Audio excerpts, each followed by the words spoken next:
نحمده ونصلي على رسوله الكريم اما بعد فاعوذ بالله من الشیطان الرجیم بسم اللہ الرحمن الرحیم. ہماری آج کی آیات سورۃ حامیم السجدہ سے آیت نمبر 30 سے لے کر آیت نمبر 36 تک 6 آیات ہیں جن پر ہم غور و فکر کریں گے اور ان آیات کی روشنی میں اپنے عمل، اپنے معاملات اور اپنے طرز زندگی کا جائزہ لیں گے. آپ سب جانتے ہیں کہ کلاس کے اس حصے میں قرآن پر غور و فکر اور تدبر ہوتا ہے، اور اس کے اہم نکات دوبارہ یاد دہانی کرائے دیتی ہوں کہ یہ آیات جو یہاں آپ کو کرائی جاتی ہیں ان کی روشنی میں پھر اپنا جائزہ بھی لینا ہے. ہو سکے تو دن کی کسی ایک نماز میں ضرور اس کو پڑھیں، پھر تنہائی میں پڑھیں، اور جب بھی پڑھیں ساتھ ساتھ اپنا جائزہ ضرور لیں. جو غور و فکر اب ہوگا اس کے علاوہ مزید غور و فکر اپنے روز مرہ کے معمولات کی روشنی میں، اور ان آیات کو پڑھتے وقت جلد بازی سے کام نہ لیں، کیونکہ عموماً قرآن کا وہ حصہ جو ہمیں زبانی یاد ہو جاتا ہے پھر ہم بغیر سوچے سمجھے اس کو پڑھنے لگتے ہیں. تو رک رک کر پڑھیں، ٹھہر ٹھہر کر پڑھیں، اور ضرورت محسوس ہو تو ایک آیت کو 2 دفعہ اور 3 دفعہ بھی دہرا سکتے ہیں جب تک کہ آپ اس کے معنی پر ٹھہر نہ جائیں یا اسے ریلیٹ نہ کر پائیں، یعنی اسے جب تک اپنے زندگی کے ساتھ ریلیٹ نہ کر لیں. تو آئیے ہم ان آیات کو دیکھتے ہیں. بسم اللہ الرحمن الرحیم. ان الذین قالوا ربنا اللہ ثم استقاموا تتنزل علیہم الملائکۃ الا تخافوا ولا تحزنوا وابشروا بالجنۃ التی کنتم توعدون. بے شک وہ لوگ جنہوں نے کہا کہ اللہ ہمارا رب ہے. سوال یہ پیدا ہوتا ہے کہ کیا ہم ان لوگوں میں شامل ہیں جو ایسا کہتے ہیں؟ کیا ہمارا قول بھی یہی ہے؟ یقیناً ہم سب یہ کہہ دیں گے کہ ہاں ہم بھی یہ کہتے ہیں، لیکن کیا واقعی جب ہم کہتے ہیں تو اس کو سمجھتے بھی ہیں؟ یہ کہنا کہ ربنا اللہ، اللہ تعالی کے ساتھ گہرے تعلق کا اظہار ہے. یہ صرف چند الفاظ کی تکرار نہیں، یہ کوئی معمولی قول نہیں. جو شخص یہ کہتا ہے کہ ربنا اللہ، اللہ ہمارا رب ہے، پھر اس کے سارے معاملات رب کی مرضی کے مطابق ہوتے ہیں. پھر اس کا اپنے رب کے ساتھ شدید گہرا تعلق ہوتا ہے. وہ اپنی خوشی میں، اپنے غم میں، اپنے دکھ میں، اپنی پریشانی میں رب ہی کی طرف لوٹتا ہے، کیونکہ ربنا اللہ ہے. اور رب کا معنی آپ سب جانتے ہیں کہ کیا ہوتا ہے؟ جو پرورش کرتا ہے، جو ذرے سے کمال تک پہنچاتا ہے، جو سب کچھ کر سکتا ہے. تو اللہ کو رب کہنا کوئی معمولی جملہ نہیں ہے، اور پھر صرف کہنا نہیں، اس کو ماننا بھی. ذرا سوچئے اپنی روزمرہ زندگی کے حالات کو، ذرا ڈالیے نظر ایک اپنی مشکلات پر، اپنی الجھنوں پر، اپنی پریشانیوں پر. کس کس موقع پر، کس کس مشکل کے حل کے لیے واقعی اپنے رب کو رب مانا اور رب ہی سے مدد لی اور اسی کی طرف رجوع کیا، اور اس یقین کے ساتھ کہ وہ سب کچھ کر سکتا ہے. انبیاء علیہم السلام تو اپنے غم، اپنے دکھ، اپنے شکوے، اپنے سب کچھ اپنے رب ہی کے سامنے کرتے تھے. ہمارا طرز عمل کیا ہے؟ جب ہم پر کوئی مشکل آتی ہے تو ہم کس کی طرف دیکھتے ہیں؟ جب ہمیں کوئی بات سمجھ میں نہیں آتی تو ہم کس سے مدد لیتے ہیں؟ رب وہ نہیں جو صرف رزق دیتا اور ہمیں صبح شام کھانے کو دے رہا ہے. رب تو انسان کی صرف جسمانی نہیں، اس کی روحانی، اس کی جذباتی، اس کی ساری کی ساری مشکلات میں اس کو رزق فراہم کرتا ہے. یعنی رب صرف کھانے پینے کا رازق نہیں ہے، رب تو انسان کو انتہائی دکھ، تکلیف اور پریشانی کے موقع پر وہ روحانی غذا دیتا ہے جو مانگنے والوں کو ملتی ہے اور جو تعلق رکھنے والوں کو ملتی ہے. اور واقعی جو یہ کہتے ہیں کہ اللہ ہمارا رب ہے، ثم استقاموا، انہیں استقامت نصیب ہوتی ہے. جب یہ استقامت نصیب ہوتی ہے تو اگلا انعام ملتا ہے تتنزل علیہم الملائکہ، پھر ان کے دوست فرشتے بنتے ہیں. وہ ساری دنیا میں تنہا ہو کے تنہا نہیں ہوتے، وہ کسی بھی مشکل وقت میں نہیں گھبراتے. یہ صرف زبانی لپ سروس کرنے والوں کے اوپر نہیں اترتے کہ جو محض منہ سے بول دیں کہ ربنا اللہ اور اس کے بعد استقامت نام کی چیز نہ ان میں، اور پھر وہ توقع رکھ بیٹھے کہ ہمارے لیے فرشتے اترے، ہمیں فرشتوں کی تائید اور فرشتوں کی مدد حاصل ہو. جن کے اندر استقامت نہیں، جنہوں نے سوچ سمجھ کے نہیں بولا یہ ربنا اللہ، ان کے لیے یہ سب کچھ اگلا نہیں. پھر ثم استقاموا، استقامت جم جانا، دنیا ادھر سے ادھر ہو جائے لیکن اپنے نظریے اور اپنی سوچ میں جو اللہ کے ساتھ تعلق ہے اس میں، اللہ کی عبادت میں، اللہ کے دین کی خدمت میں، اپنے مشن میں ایک بال برابر بھی لرزش نہ آنا. کسی بھی امتحان کے موقع پر، کسی بھی مشکل کے موقع پر جمے رہنا. ایسے لوگوں کو پھر تتنزل علیہم الملائکہ، ان کے پاس فرشتے واقعی آتے ہیں. پھر واقعی ان کی یہ کیفیت ہوتی ہے کہ اللہ تخافوا ولا تحزنوا. کس بات کا خوف، کس بات کا غم؟ وہ ہے حقیقی معنوں میں خوف اور غم سے اوپر اٹھنے والے. پھر بڑے سے بڑا حادثہ، بڑے سے بڑا نقصان، بڑی سے بڑی پریشانی ان کے اندر نہ کوئی خوف پیدا کرتی اور نہ غم، کیونکہ جو ہی کو خوف کی لہر آتی ہے فوراً اپنے رب کی طرف رجوع کرتے ہیں. کوئی غم کی بات سنائی دیتی ہے فوراً اپنے رب کی طرف رجوع کرتے ہیں. ان کو وہاں سے ایسی روحانی غذا ملتی ہے کہ پھر کسی اور چیز کی ضرورت بھی نہیں رہتی. وَأَبْشِرُوا بِالْجَنَّةِ الَّتِي كُنْتُمْ تُوعَدُونَ. اور ہر حال میں استقامت اختیار کرنے والوں کے لیے ہی پھر کیا ہے؟ جنت کی خوشخبری ہے کہ دنیا میں جو بھی تکلیف آئے گی، اگر کانٹا بھی چبھے گا، کوئی بھی ناگوار صورت پیش آئے گی، کوئی بھی خواہش کے خلاف، کوئی بھی مرضی کے خلاف، تو کیا ہوگا؟ سب صلہ آخرت میں محفوظ ہے. جب رب نے ساری راحتیں وہاں رکھ دی اور بتا دیا کہ رستہ بڑا مشکل ہے، کٹھن ہے، تکلیف دہ ہے. حفت الجنت بالمکارہ، جنت تو گھیر ہی ناپسندیدہ چیزوں سے دی گئی ہے. یہ ہو نہیں سکتا کہ کوئی جنت کے رستے کا مسافر ہو اور اس کے رستے میں پھر ناپسندیدہ چیزیں نہ آئیں، اس کی مرضی کے خلاف چیزیں نہ آئیں، اس کی پسند کے خلاف باتیں نہ ہوں. لازم ہے یہی رستہ، جنت کا رستہ، اس کے بعد کچھ نہیں. کوئی دوسرا رستہ ہے ہی نہیں جنت میں جانے کا. لیکن ہم کیا چاہتے ہیں؟ ہم جنت میں بھی پہنچیں اور اس رستے میں ہمیں کسی بھی ناگوار اور مرضی کے خلاف کسی صورتحال کا کوئی سامنا نہ کرنا پڑے. اور یہ امر محال ہے، ممکن ہی نہیں. احسب الناس ان يتركوا ان يقولوا آمنا وهم لا يفتنون. ایسے ہی چھوڑ دیے جائیں گے؟ جنت مفت میں نہیں ملا کرتی. جنت کی خوشخبری ملتی ہی ان لوگوں کو ہے جو اللہ کو رب مان کر اس رستے پر استقامت اختیار کرتے ہیں.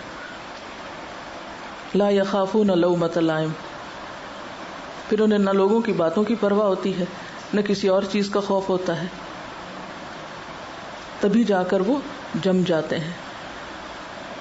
ایسے ہی لوگوں کو فرشتے کہتے ہیں نحن اولیاؤکم فی الحیات الدنیا وفی الآخرہ. ہم تمہارے دوست ہیں دنیا میں بھی اور آخرت میں بھی، دونوں جگہ. اور یہ چونکہ قرآن کے الفاظ ہیں اس لیے ان میں کوئی شک تو کیا ہی نہیں جا سکتا. لیکن سوچنے کی بات ہے کہ کیا ہمیں بھی کبھی فرشتوں نے وسپر کیا کہ نحن اولیاؤکم، ہم دوست ہیں، اگر سب چھوڑ بھی جائیں تمہیں تو کیا ہوا، ہم دوست ہیں تمہارے، تم کیوں غم کھاتے ہو؟ ہمیں ایسی وسپرنگز کیوں نہیں ہوتی؟ ہم مشکل اور تکلیف کے وقت میں یہ آوازیں کیوں نہیں سن پاتے؟ اس لیے کہ ہم نے ربنا اللہ صحیح معنی میں کہا ہی نہیں، ہمارے اندر صحیح استقامت آئی ہی نہیں. ہم نے خوف اور غم میں رب کو پکارا ہی نہیں، رب سے مدد لی ہی نہیں. ہم دوسروں کی طرف دیکھتے ہیں، دوسروں کے سہارے پہ جیتے ہیں. تو جو انسانوں کے سہارے پہ جیے گا وہ یقیناً مایوس ہوگا، کیونکہ ہر انسان کمزور ہے. تو نحن اولیاؤکم فی الحیات الدنیا وفی الآخرہ، اور آخرت میں بھی فرشتوں کا ساتھ انہی کو نصیب ہوگا جنہیں دنیا میں ہوتا ہے. اصل میں آخرت ہے کیا چیز؟ اب دیکھیے کہ آخرت ہمارا ایک دوسرا گھر ہے. آج ہم یہاں ہیں، کل ہمیں وہاں منتقل ہونا ہے. لازمی طور پر ہم سب کی ٹرانسفر ہونے والی ہے، کسی نے بھی یہاں نہیں رہنا، مانی ہوئی بات ہے. اور ٹرانسفر کا ایک مخصوص طریقہ ہے کہ ہمارا جسم ختم ہو جاتا ہے، لیکن ہماری روح اور ہمارے احساسات اور ہمارے جذبات وہ نہیں مرتے. وہ جیسے دنیا میں ہوتے ہیں ویسے ہی مرنے کے بعد ہوتے ہیں، اور ویسے ہی قیامت کے دن اٹھیں گے ہمارے ساتھ. اگر ہم یہاں نفس مطمئنہ ہے، قلب مطمئن ہے، یہاں استقامت ہے، یہاں خوف اور غم سے اٹھے ہوئے اوپر، اور یہاں ہمیں اللہ تعالیٰ کی مدد پہ بھروسہ ہے اور اللہ کی تائید اور فرشتوں کی دوستی پر، تو یہ سارا سیناریو وہاں بھی ایسا ہی ہوگا. جیسے حدیث میں تھا نا، جیسے مرو گے ویسے ہی اٹھائے جاؤ گے. جو لبیک پکارتا ہوا مرے گا، وہ لبیک پکارتا ہوا اٹھے گا. جس مجلس میں، جس محفل میں، جن باتوں میں، جن دوستوں میں، توفنا مع الابرار، جن لوگوں میں، جن سوچوں میں، جن احساسات میں، جن محبتوں میں، جن چیزوں میں مرو گے، بعین ہی انہی کے ساتھ اٹھو گے، وہ نہیں مریں گے. اگر مرتے وقت اللہ کی محبت نصیب ہے، اطمینان قلب نصیب ہے، تو پھر قبر میں بھی اطمینان نصیب ہوگا، وہاں بھی کوئی خوف نہیں ہوگا، کوئی غم نہیں ہوگا. وہ فرشتے دوست ہیں، وہ آ جائیں گے. قیامت کے دن اٹھیں گے تو وہاں بھی یہی ہوگا، کوئی گھبراہٹ نہیں، کوئی فکر نہیں، کوئی پریشانی نہیں. فوراً آ پہنچیں گے دوست، فوراً اپنی تحویل میں لے لیں گے، فوراً رستہ دکھائیں گے، ہر مرحلے پر ساتھ دیں گے. کیونکہ ایسے لوگوں نے مادی سہاروں سے اوپر اٹھ کے کسی اور کو سہارا مانا ہے، اور پورے یقین کے ساتھ نحن اولیاؤکم فی الحیات الدنیا، دنیا میں بھی ساتھ ہیں تمہارے، وفی الآخرہ، اور آخرت میں. اگر آج دنیا میں ہمیں محسوس نہیں ہوتا نا، تو آخرت میں اچانک کہیں سے نہیں آ جائیں گے. ان کیفیات کو یہیں لانے کی ضرورت ہے. اور یہ کیفیات پیدا اس وقت ہوتی ہے جب انسان سچے دل سے رب کو رب مانتا ہے، اور جب انسان استقامت اختیار کرتا ہے، چاہے مرضی کے مطابق حالات ہوں یا خلاف ہوں. جب واقعی انسان اللہ کو تھام لیتا ہے، فقد استمسک بالعروۃ الوثقی لا انفصام لها. لیکن ہم نے اپنے رب کو تھاما ہی نہیں، اس کی طاقت کو جانا ہی نہیں، اس پہ پورا یقین کیا ہی نہیں. اس لیے ہماری یہ کیفیات ہوتی ہیں، اس لیے ہم گرتے پڑتے رہتے ہیں، اس لیے کبھی اس کا ہاتھ پکڑتے ہیں، کبھی اس کا سہارا لیتے ہیں، کبھی اس کا لیتے ہیں. جب تک ہم یہ شرک چھوڑیں گے نہیں، میں اسے ایک طرح کا شرک کہوں گی، کہ جو امیدیں ہمیں اپنے رب سے ہونی چاہیے وہ ہمیں انسانوں سے ہیں، جو محبت اپنے رب سے ہونی چاہیے وہ انسانوں کو دے رکھی ہے ہم نے، جو عظمت اور جو مقام اور جو بلندی رب کا ہمارے نگاہ میں ہونا چاہیے وہ ہم نے اور دوسری مادی دنیا کی چیزوں کو دے رکھا ہے. پھر جب ہم نے سہارا غیر اللہ کو بنا رکھا ہے تو مدد وہاں سے کہاں سے آئے گی؟ ہمارے کہنے اور کرنے اور معاملے میں بہت فرق ہے. ہم کہتے وہی کچھ ہے جو یہاں لکھا ہوا ہے، لیکن کرتے نہیں ہیں. ہمارے روز مرہ کے معمولات اور ہماری جو روٹین ہے اس میں یہ کہیں نہیں جھلکتا، تو کہنا بھی جھوٹا پڑ جاتا ہے. اور جنت ہی وہ جگہ ہے وَلَكُمْ فِيهَا مَا تَشْتَهِي أَنفُسُكُمْ، کہ جہاں انسان کی خواہشات پوری ہو سکتی. ہم نے دنیا کو مرکز بنا لیا خواہشات کی تکمیل کا، اور اسی کے پیچھے پھر مرتے ہیں. اللہ تعالیٰ نے اپنے چنے ہوئے پیغمبروں کو نصیحت کی تھی. ایک حضرت داؤد علیہ السلام کے بارے میں قرآن پاک میں آتا ہے، اللہ تعالیٰ فرماتے ہیں یا داؤد انا جعلناک خلیفۃ فی الارض فاحکم بین الناس بالحق ولا تتبع الهوى فیضلک عن سبیل اللہ ان الذین یضلون عن سبیل اللہ لہم عذاب شدید بما نسوا یوم الحساب. اے داؤد، نام لے کے، کسی کا پرسنل نیم لے کے اسے خطاب کرنا، اور وہ خطاب بھی اللہ تعالیٰ کی طرف سے آنا، اگرچہ میسج ان کے لیے لیکن سبق ہمارے لیے ہے. یا داؤد انا جعلناک خلیفۃ فی الارض، ہم نے تمہیں زمین میں خلیفہ بنایا. داؤد علیہ السلام کو اللہ تعالیٰ نے بادشاہت دی تھی، ایک بڑا مقام دیا تھا. ہر شخص اپنی اپنی خلافت میں اپنی اپنی ذمہ داریوں میں ایک نہ ایک مقام رکھتا ہے. کلکم راع وکلکم مسئول عن رعیتہ، جس شخص پر جہاں جو کوئی بھی ذمہ داری ہے وہ وہیں پر ایک طرح سے خلیفہ ہے. ہر انسان خلیفہ ہے زمین میں، کسی کا مقام بڑا ہے اور کسی کا چھوٹا ہے، لیکن معاملہ کسی نہ کسی طرح ملتا جلتا ہی ہے. تو انا جعلناک خلیفۃ فی الارض، جو بھی کوئی ذمہ داری انسان کو ملتی ہے، چاہے وہ بحیثیت طالب علم کی ہو، بحیثیت استاد کی ہو، کسی بھی طرح سے، وہیں سے انسان کا امتحان شروع ہو جاتا ہے. فاحکم بین الناس بالحق، انسانی معاملات میں حق کا ساتھ، حق بات. ولا تتبع الہوی، خواہشات نفس کی پیروی نہیں. داؤد علیہ السلام پیغمبر بھی ہیں، بادشاہ بھی ہیں.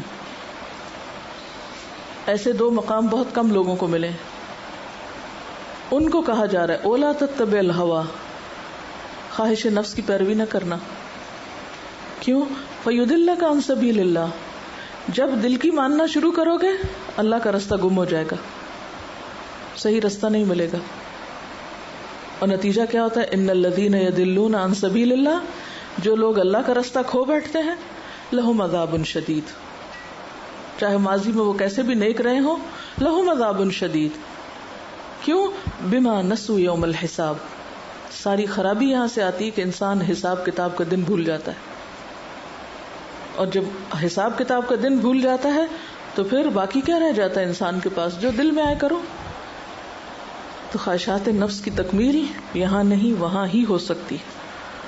تو خواہشات نفس کی تکمیل میں اللہ کے حکم کی خلاف ورزی، اللہ کا راستہ چھوڑ دینا.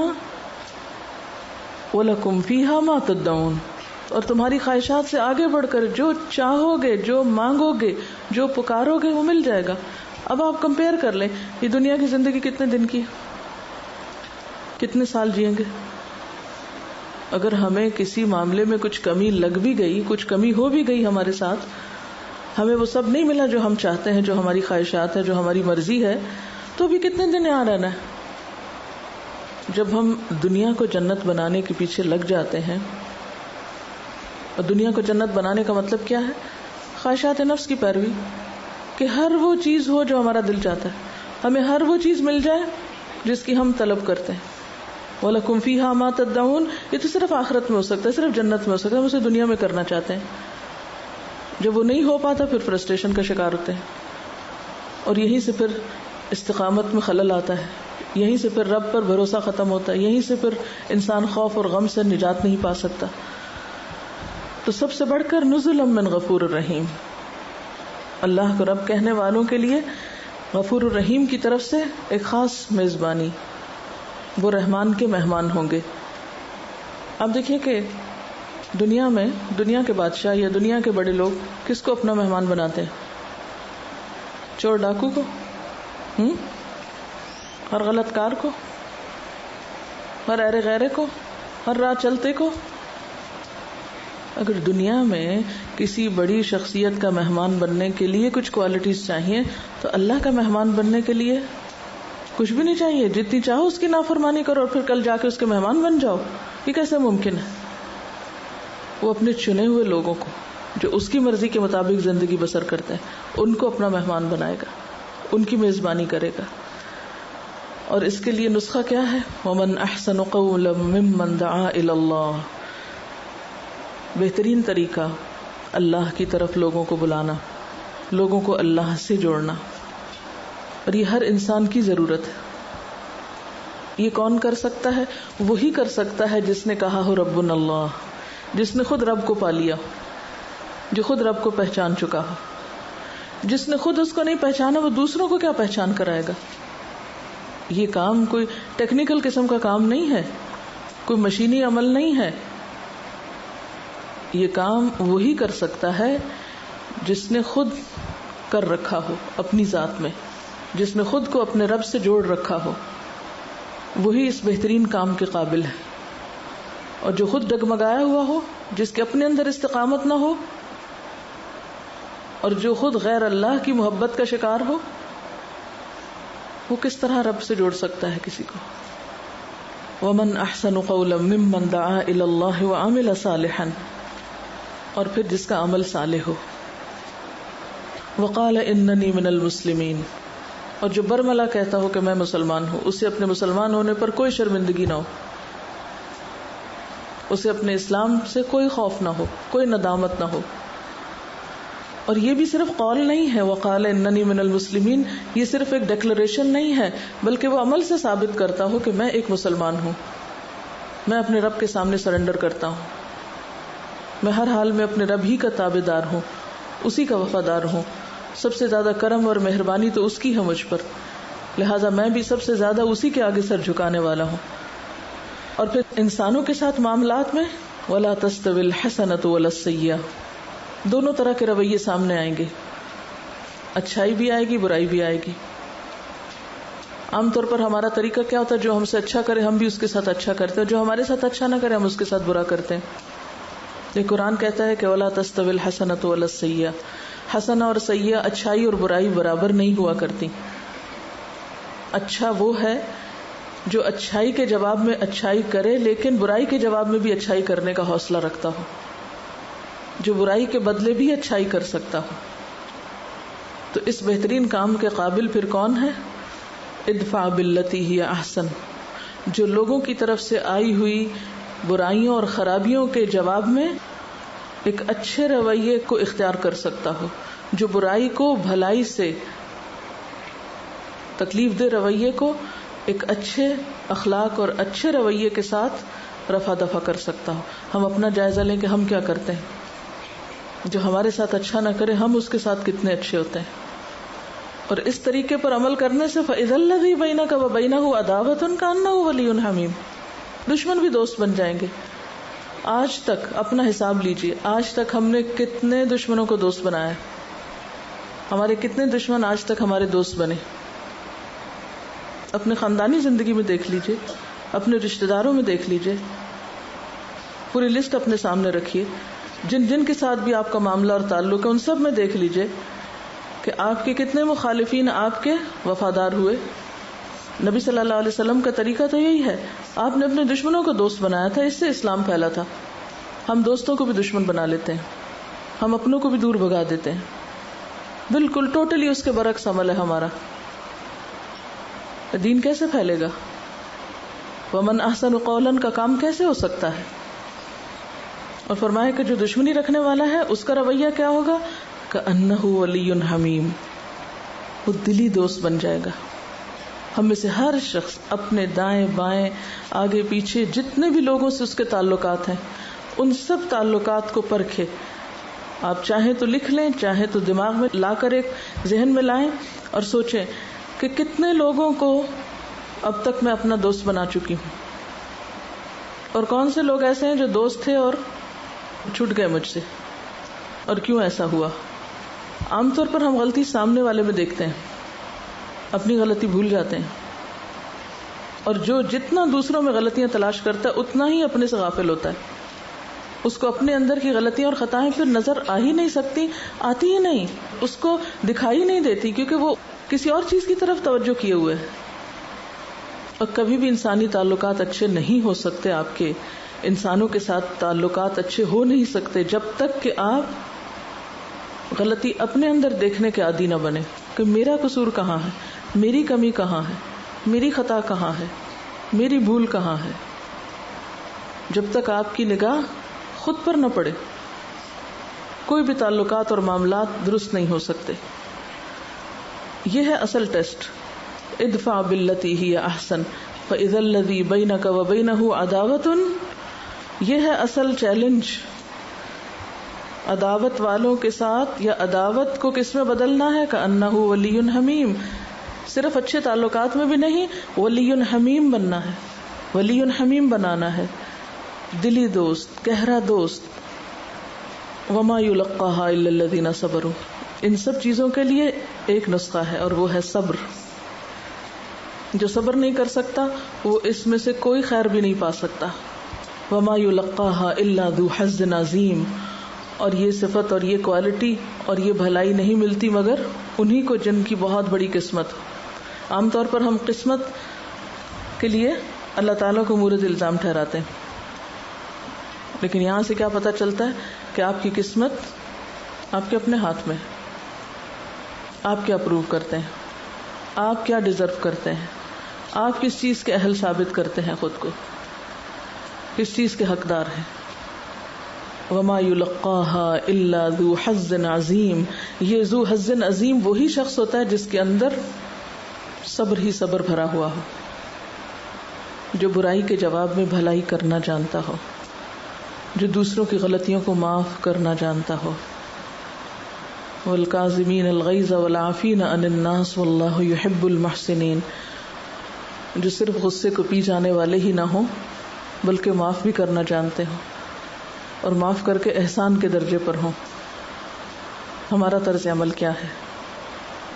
ہم میں سے ہر شخص کو خود کو پرکھنے کی ضرورت ہے، اور اس میں سب سے بڑی رکاوٹ شیطان کے وسوسے. وَإِمَّا يَنزَغَنَّكَ مِنَ الشَّيْطَانِ نَزْغٌ فَاسْتَعِذْ بِاللَّهِ. ابتدا جہاں سے بھی انتہا بھی وہیں ہوئی. علاج کیا ہے ان وسوسوں کا؟ فَاسْتَعِذْ بِاللَّهِ، اللہ سے مضبوط تعلق. اور پھر مایوسی نہیں. ہم سوچتے ہیں نہیں ہماری دعا نہیں سنی جائے گی. إِنَّهُ هُوَ السَّمِيعُ الْعَلِيمُ. وہ خوب سنتا ہے، خوب جانتا ہے. ایسا نہیں کہ نہیں سنتا، ایسا نہیں کہ دعا قبول نہیں ہوگی، سب ہوگا. تم یہ دیکھو کہ تمہاری دعاؤں میں کتنا خلوص ہے، تمہاری دعاؤں میں کتنی تڑپ ہے، اس میں یقین کتنا ہے، بھروسہ کتنا ہے، اعتماد کتنا ہے، تم نے رب کو رب مانا کتنا ہے. اب غور سے سنیے کہ کیا کہتے ہیں. اور اب یہ ایک واقعہ سنا رہی ہیں کسی ایئر فورس کے آفیسر کا کہ ایک دفعہ فلائٹ کے دوران انجن فیل ہو گیا ہے اور ان کو یہ یقین ہونے لگا کہ اب میری ڈیتھ ہو جائے گی. تو کہتے ہیں کہ میں نے پوری کوشش کی کہ کسی طرح میں کلمہ پڑھ سکوں، لیکن کلمہ میرے منہ سے نکل نہیں رہا تھا. ایک تو آبویسلی گھبراہٹ اور شدید خوف کا وقت ہوتا ہے تو انسان کو بہت سی چیزیں پھر شعوری طور پر یاد کر کے بولنا واقعی مشکل ہوتا ہے. لیکن وہ کہتے ہیں کہ وہ چیزیں جو میں زیادہ کثرت سے سنتا تھا وہی میری زبان پہ آ رہی تھی، اور پھر اس کے بعد اللہ تعالیٰ نے ان کو بچا لیا اور ان کی زندگی بدل گئی. لیکن یہ ایک بہت بڑی حقیقت ہے کہ جو گفتگو آپ عام طور پہ کرتے ہیں، جو آپ کے خیالات ہوتے ہیں، جو آپ کی سوچیں ہوتی ہیں، وہ آپ نے دیکھا ہوگا رات کو سوتے وقت انہی کے ساتھ آپ سوتے ہیں. یعنی سونا ہر روز موت کا ایک ایکسپیرینس کرنا ہے بغیر پین کے. موت اور نیند ان دونوں میں بہت زیادہ ریزمبلنس ہے. تو ہر روز جب آپ سوتے ہیں تو آپ ایک طرح سے موت کا تجربہ کرتے ہیں، بالکل گم ہو جاتے ہیں، کانشیس آپ کا اس سے ختم ہو جاتا ہے. تو جن احساسات کے ساتھ آپ سوتے ہیں، حتیٰ کہ بچوں میں آپ نے دیکھا ہوگا کہ آخری بات جس پہ بچہ ضد کر کے یا جو آپ اسے کہہ کے سوتے ہیں یا جو آپ سے مطالبہ کرتے کرتے سوتا ہے، عام طور پر جب وہ بچے اٹھتے ہیں تو اٹھتے ہی تھوڑی دیر کے بعد پھر وہی بات کرنے لگتے ہیں. اور آپ کو بھی جو فکر اور جو غم سوتے وقت ہوتا ہے، جب آپ کی آنکھ کھلتی ہے تو اس وقت بھی آپ کے اوپر وہی کیفیت طاری ہوتی ہے.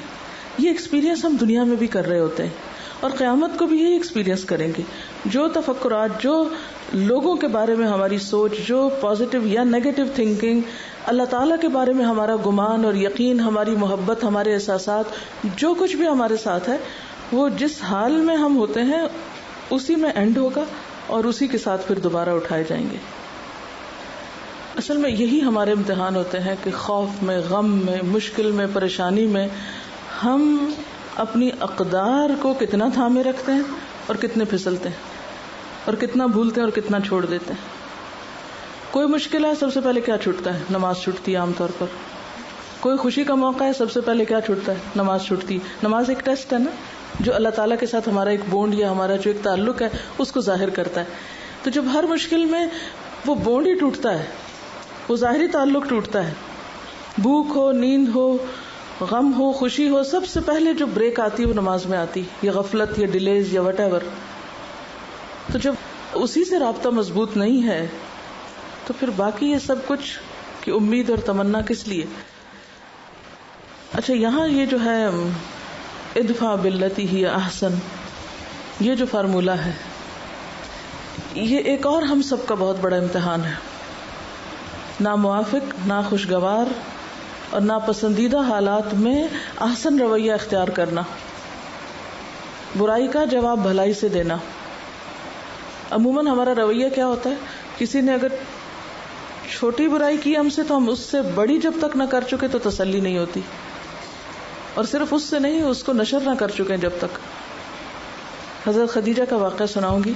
ابن اسحاق کہتے ہیں کہ مکہ میں رسول اللہ صلی اللہ علیہ وسلم نے جب امر حق کا اعلان کیا تو آپ کو وہاں کے لوگوں کی طرف سے سخت اذیت اور مخالفت کا سامنا کرنا پڑا. یہ مخالفتیں بعضوں کے گھر کے اندر ہوتی ہیں، بعضوں کے باہر ہوتی ہیں، کہیں بھی ہو سکتی ہیں. آپ کی اہلیہ خدیجہ بنت خویلد فوراً ہی آپ پر ایمان لے آئیں، مخالفتوں کے باوجود آپ کو مان لیا، کسی کی پرواہ نہیں کی کہ لوگ کیا کہتے ہیں. اب تک وہ آپ کی زندگی میں شریک تھیں، اب وہ آپ کی مصیبتوں میں بھی شریک ہو گئیں. مخالفین آپ کے گرد جمع ہو کر شور مچاتے، طرح طرح سے آپ کو ستانے کی تدبیریں کرتے. یہی حالات تھے کہ ایک روز خدا کے فرشتے جبریل علیہ السلام آپ کے گھر آئے. انہوں نے رسول اللہ صلی اللہ علیہ وسلم سے کہا کہ خدیجہ کو ان کے رب کی طرف سے سلام پہنچا دیجئے. اس کے بعد جبریل علیہ السلام نے کہا کہ مجھے حکم دیا گیا ہے کہ میں خدیجہ کو ایک ایسے گھر کی خوشخبری دے دوں جو موتیوں کا ہے، وہاں نہ شور ہے اور نہ تکلیف ہے. امرت ان ابشر خدیجہ ببیت من قصب لا صخب فیہ ولا نصب. یہ حضرت خدیجہ رضی اللہ تعالی عنہا کے لیے ایک بشارت تھی، لیکن عام اہل ایمان کے لیے ایک نصیحت، ایک سبق کہ ان کو یہ بشارت کیوں ملی، ان کے لیے اللہ تعالیٰ کا سلام کیوں آیا، ان کے لیے جبریل علیہ السلام کے ذریعے جنت کے اس خاص محل کا وعدہ کیوں کیا گیا. اور یہ ایک پیشگی خبر تھی نا، ابشروا بالجنت التی کنتم توعدون. یہ صرف ان کے لیے نہیں تھی، یہ تو سب اہل ایمان کے لیے ایک طرح سے وعدہ ہے، لیکن اس صورت میں جب کوالٹیز بھی وہی ہوں جو ان کے اندر تھیں. یہ ہم سب کو کامیابی کا ایک رستہ دکھاتا ہے کہ کامیابی کا رستہ ہے کہاں سے. مومن کو موجودہ دنیا میں سرکش انسانوں کی طرف سے اذیتیں پیش آتی ہیں. یعنی ہو نہیں سکتا کہ آپ کی دنیا تانوں سے، پریشان کن باتوں سے خالی ہو جائے. ان کا شور اور ان کے اشتعال انگیز الفاظ سننے پڑتے ہیں. یعنی آپ کو لوگوں کی طرح طرح کی باتیں سننی پڑتی ہیں. ایسے موقع پر مومن کو یہ نہیں کرنا کہ وہ ایسے لوگوں سے لڑنے لگے. کیا نہیں کرنا؟ کیا نہیں کریں گے بتائیے؟ کہیں سے بھی اشتعال انگیز خبر سنیں، کہیں سے بھی ناپسندیدہ بات سنیں، کوئی گالی گلوچ سنیں، کوئی جھوٹ فریب دھوکہ، کسی بھی قسم کی کوئی بات، تو آپ کو یہ نہیں کرنا کہ جواباً آپ ان سے لڑنے لگے. اس کے برعکس مومن کو چاہیے کہ وہ ان کو نظر انداز کرتے ہوئے اپنی توجہ آخرت کی طرف موڑ دے، اپنے کام، اپنے مشن، اپنے مقصد پر اور اپنی آخرت پر نظر رکھے. وہ اللہ تعالیٰ سے کہے کہ خدایا مجھے ان ناخوشگواریوں پر صبر کی توفیق دے اور میرے لیے جنت میں ایک ایسا گھر بنا دے جہاں نہ کوئی تکلیف ہو، نہ کسی قسم کا شور و غل ہو. دنیا میں ایک انسان خدا پرستی کا پیغام لے کر کھڑا ہو اور انسان پرست لوگ اس سے بگڑ کر اس کے خلاف شور و غل کریں. یہ عام طور پر ایسا ہوتا ہے نا. وہ اللہ کے لیے کام کرنے کی طرف پکارے مگر لوگ اس کو ستانے اور پریشان کرنے کے درپے ہو جائیں. ان سب کے باوجود اگر وہ صبر کرے تو ایسے شخص کے لیے اللہ کا یہ فیصلہ ہے کہ اس کو اگلی دنیا میں قیام کرنے کے لیے ایسا نفیس ماحول دے گا جہاں وہ ابدی طور پر شور اور تکلیف دونوں سے محفوظ رہ کر پرراحت زندگی بسر کر سکے گا. لیکن ہم ہر چھوٹی بڑی بات پہ اوفینڈ ہو جاتے ہیں، آپے سے باہر ہو جاتے ہیں، جوابی حملے کرتے ہیں، غلط ہتھ کنڈے اختیار کرتے ہیں، مسائل کے حل کے لیے حرام رستے اور حرام کام کرتے ہیں. بدگمانی، غیبت، الزام تراشی، بہتان تراشی، یہ ساری چیزیں ہم نے اپنے لیے حلال کر رکھی ہیں. پھر اللہ کی مدد کہاں سے آئے گی؟ ہمارے اوقات میں برکت کہاں سے ہوگی؟ دین کا کام کہاں سے پھلے پھولے گا؟ دعوت اللہ کا کام کیسے ہوگا جب ہمارے اندر صبر ہی نہیں؟ ہم پی نہیں سکتے، ہم برداشت ہی نہیں کر سکتے، ہم بھلا ہی نہیں سکتے، ہم معافی نہیں کر سکتے. ہم نے اپنی ساری انرجی وہیں فوکس کر رکھی ہے. تو پھر ابشروا بالجنت، وہ خوشخبری اور وہ میٹھے بول آپ کے کانوں میں کہاں سے وسپر کریں گے؟ وہ غموں میں بھی مسکرانا کہاں سے آپ سیکھیں گے؟ وہ دکھوں اور تکلیفوں میں بھی آپ اپنے پاؤں میں لغزش نہ آنے دیں اور اپنا کام کرتے چلے جائیں. یہ کہاں سے ہوگا؟ یہ نہیں ہو سکتا. یہ ایسے لوگوں کے حصے میں نہیں آتا. ہمیں یہ تو یقین ہوتا ہے کہ زہر کی گولی کھائیں گے تو مر جائیں گے، یقین ہے نا سب کو. لیکن ہم میں سے کتنے لوگ جھوٹ کو زہر کی گولی سمجھتے ہیں. غرور اور تکبر، حسد، الزام تراشی، بددیانتی، غصب، وعدہ خلافی، بے اصولی، انانینت، اپنی غلطی نہ ماننا، احسان فراموشی، خود غرضی، انتقامی کارروائیاں، اشتعال انگیزی، چھوٹی چھوٹی باتوں پہ فلیئر اپ ہو جانا، موڈ دکھانا. کیا یہ سب زہر کی گولیاں نہیں ہیں؟ ان سب کو کھا کے ہم صحت مند ہو سکتے ہیں؟ کہ یہ سب کچھ ہماری اخلاقی موت کا پیغام نہیں ہے؟ کیا یہ سب ہمارے میزان میں ہماری نیکیوں کو کھانے والے اعمال نہیں ہیں؟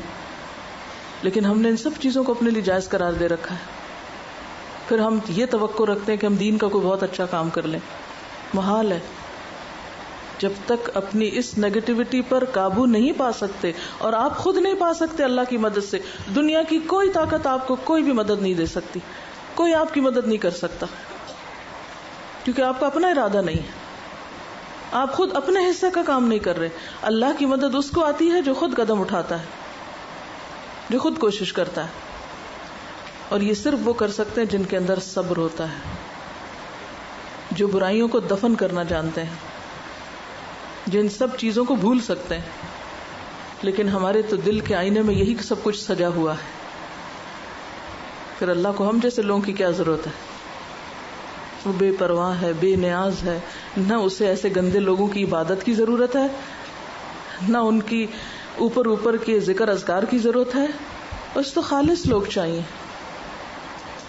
جو واقعی اس کے معیار پہ پورے اترتے ہوں، جن کا ظاہر اور باطن ایک ہو، جن کی زبان اور دل میں موافقت ہو. کبھی اپنی اس کمزوری کا ہم نے جائزہ لیا کہ کسی نے ہمارے ساتھ اچھا نہ کیا ہو اور ہم اس کو معاف کر کے کھلے دل سے آگے بڑھ کے سلام کرنے والے اور ملنے والے ہوں، گویا اس نے ہمارے ساتھ کچھ کیا ہی نہ ہو. اور ایسا نہیں کہ ہم صرف پریٹینڈ کر رہے ہوں، واقعی ایسا کر رہے ہوں.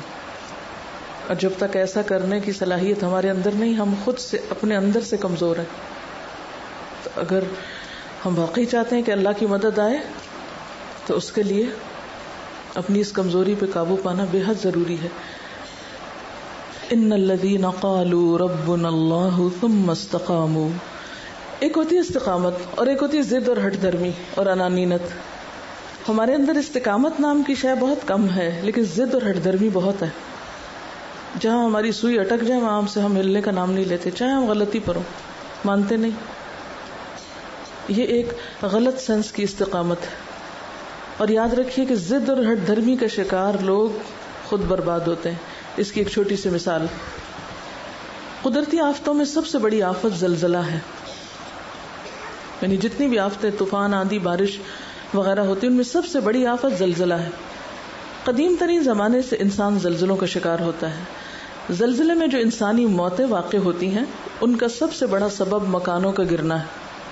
جب زلزلے کا جھٹکا آتا ہے تو مکانات اچانک گر پڑتے ہیں اور چھوٹے بڑے سب اس کے نیچے دب کے مر جاتے ہیں. انسان نے اپنے تجربات میں یہ معلوم کیا ہے کہ جو مکان جتنا زیادہ مضبوط ہوتا ہے اتنی ہی آسانی سے زمین بوس ہوتا ہے، اتنا زیادہ جلدی گرتا ہے. اس سے یہ نتیجہ اخذ کیا گیا کہ زلزلے سے پیدا ہونے والے نقصانات سے بچنے کی تدبیر مکانات کی مضبوطی نہیں بلکہ اس کی کمزوری ہے. مضبوط مکان بے لچک ہوتا ہے، وہ زلزلے کے مقابلے میں مستحکم طور پہ کھڑا رہنا چاہتا ہے. مضبوط مکان اس میں لچک نہیں ہوتی، اسٹرانگ سالڈ ہوتا ہے. یعنی دوسرے لفظوں میں آپ یوں کہیے کہ ضد اور ہٹ دھرمی کا شکار ہوتا ہے کہ میں نے نہیں ہٹنا، تم بدل جاؤ، مجھے نہیں بدلنا. اب کیا ہوتا ہے، چونکہ شدید زلزلے کا جھٹکا یعنی زندگی میں آنے والی آزمائشیں جو ہمیں ہر طرف سے پیش آتی ہیں، ہم ہر روز زلزلوں سے گزرتے ہیں، اخلاقی اور روحانی. تو شدید زلزلے کا جھٹکا ہر مضبوط مکان سے زیادہ ہوتا ہے، یعنی وہ اس سے بڑا جھٹکا ہوتا ہے. اس لیے مکان کی مضبوطی اس کے لیے الٹی پڑتی ہے، وہ پورے کا پورا دھڑام سے گر جاتا ہے. اس کے برعکس مکان اگر زیادہ مضبوط نہ ہو بلکہ لچک دار ہو تو اس کے اندر زلزلے کے جھٹکے کو سہارنے کی طاقت آ جاتی ہے. زلزلہ جب جھٹکا دیتا ہے تو وہ خود بھی ہلنے لگتا ہے. اس طرح مکان کا ہلنا اس کو گرنے سے بچا لیتا ہے. زلزلہ اگر زمین کو تلپٹ نہ کرے بلکہ صرف ہلائے تو ایسے مکانات اکثر محفوظ رہتے ہیں، اور اسی کے ساتھ ان مکانوں کے باشندے بھی محفوظ رہتے ہیں. اس تجربے کی روشنی میں ارتھ کو ایک انجینئرنگ وجود میں آئی ہے. اس انجینئرنگ کے مطابق زلزلے کے علاقوں میں ایسے مکانات بنائے جاتے ہیں جن کا ڈھانچہ فلوٹنگ فاؤنڈیشن کے اصول پہ بنایا جاتا ہے. چنانچہ جب زلزلے کا جھٹکا آتا ہے تو ایسا مکان ہل کر رہ جاتا ہے لیکن گرتا نہیں. 1989 میں سان فرانسسکو میں شدید زلزلہ آیا مگر وہاں پر صرف 275 موتیں ہوئیں، جبکہ جون 1990 میں اسی قسم کا زلزلہ شمالی ایران میں آیا تو 60,000 لوگ مارے گئے. اس فرق کا سبب یہ تھا کہ سان فرانسسکو میں لچکدار مکان بنے ہوئے تھے. آپ کو پتا کہ وہاں عموماً مکان لکڑی کے بنے ہوتے ہیں نا. اس وقت بہت قریب سے میں نے وہ سب دیکھا کہ اکثر گھر لکڑی کے بنے، اس ڈھانچے کے اوپر بس وہ باقی وہ پالشنگ کر دیتے ہیں جس چیز کی بھی کرنی ہو، لیکن خود مکان اتنے سالڈ نہیں ہوتے. ایران میں اینٹ اور سیمنٹ کے مضبوط مکانات تھے. یہ قدرت کا سبق ہے جو بتاتا ہے کہ موجودہ دنیا میں حادثات سے بچنے کی تدبیر کیا ہے. وہ تدبیر یہ ہے کہ آدمی اس دنیا میں اکڑ کے ساتھ نہ رہے بلکہ تواضع کے ساتھ. اکڑ آپ کو توڑ دے گی، اخلاقی طور پہ ناکام ہو جائیں گے. لیکن جو خود جھکنا جانتا ہے، جس کے اندر تواضع ہے، ہمبل ہے، جو شخص جو معاملات میں معاف کرنا بھی جانتا ہے اور ایسی ساری چیزوں کو پھر ان سب چیزوں کا علاج کس طرح کرتا ہے. ان الذین قالوا ربنا اللہ ثم استقاموا، اور اسی سنت کے طریقے پر عمل کرتے ہوئے اذا حزبه امر فزع الى الصلاۃ. وہ اپنی طاقت پہ یقین نہیں رکھتا کہ میں کتنا اسٹرانگ ہوں، وہ اللہ کی طاقت پہ یقین رکھتا ہے کہ اصل مدد وہاں سے آئے گی. یعنی اللہ پر ایمان اور یقین اور وہ جو استقامت کی کیفیت ہے وہ انسان کے اندر ہو، لیکن بظاہر انسان ہمبل ہو، متواضع ہو، جھکا ہوا ہو. ضد عموماً ریاکشن کے طور پر ہوتی ہے. ضد ایک ریاکشنری رویہ ہے. عام طور پر ہم یہ کہتے ہیں، ایک جملہ بولتے ہیں کہ میں غلط بات نہیں برداشت کر سکتی. تو بات یہ کہ صحیح بات تو سب کو برداشت کر لیتے ہیں. غلط کو برداشت کرنے کا معنی کیا ہے کہ اس میں ایک ریاکشنری رویہ نہ ہونا. اس کا یہ مطلب نہیں کہ آپ غلط بات کو صحیح کہنے لگے. غلط بات تو غلط ہے، لیکن اس غلط چیز کا جو ریاکشن ہوتا ہے ہمارا عموماً، یعنی ایک چیز ہماری مرضی کے خلاف ہے یا ناپسند ہے، تو اس میں ایسا نیگیٹو ریاکشن کہ جس سے معاملہ درست نہ ہو بلکہ اور بگڑے، اصلاح نہ ہو بلکہ فساد ہو، تو یہ طرز عمل غلط ہے. اسی طرح استقامت ہے کہ زندگی میں جو آپ نے اچھی نیتیں اور ارادے کیے ہوئے ہیں کسی بھی اچھے کام کے کرنے کے، ان میں آپ ایک کنسسٹنسی کے ساتھ چلتے چلے جائیں. ان ارادوں کی تکمیل میں نہ کسی کی تعریف، نہ کسی کی تنقید، نہ کسی اچھے حالات اور نہ برے حالات، کوئی چیز اس میں آپ کو نہ ہلا سکے. یعنی بڑے سے بڑا زلزلہ آپ کو گرا نہ سکے. ٹھیک ہے. ضد کیا ہے کہ آپ لوگوں کے، یعنی وہی راستہ آپ نے اختیار کیا ہوا ہے، اب آپ کی مرضی کے خلاف کوئی چیز آ گئی، آپ نے اپنا کام تو چھوڑ دیا، آپ کہاں اکڑ کے کھڑے ہو گئے اس کا مقابلہ کرنے یا اس کے مقابلے میں، اس کی تنقید کا جواب دینے میں یا اس کی تعریف میں. یعنی کبھی پھسلیں اور کبھی ایک منفی رویے میں اپنی صلاحیتوں کو برباد کریں.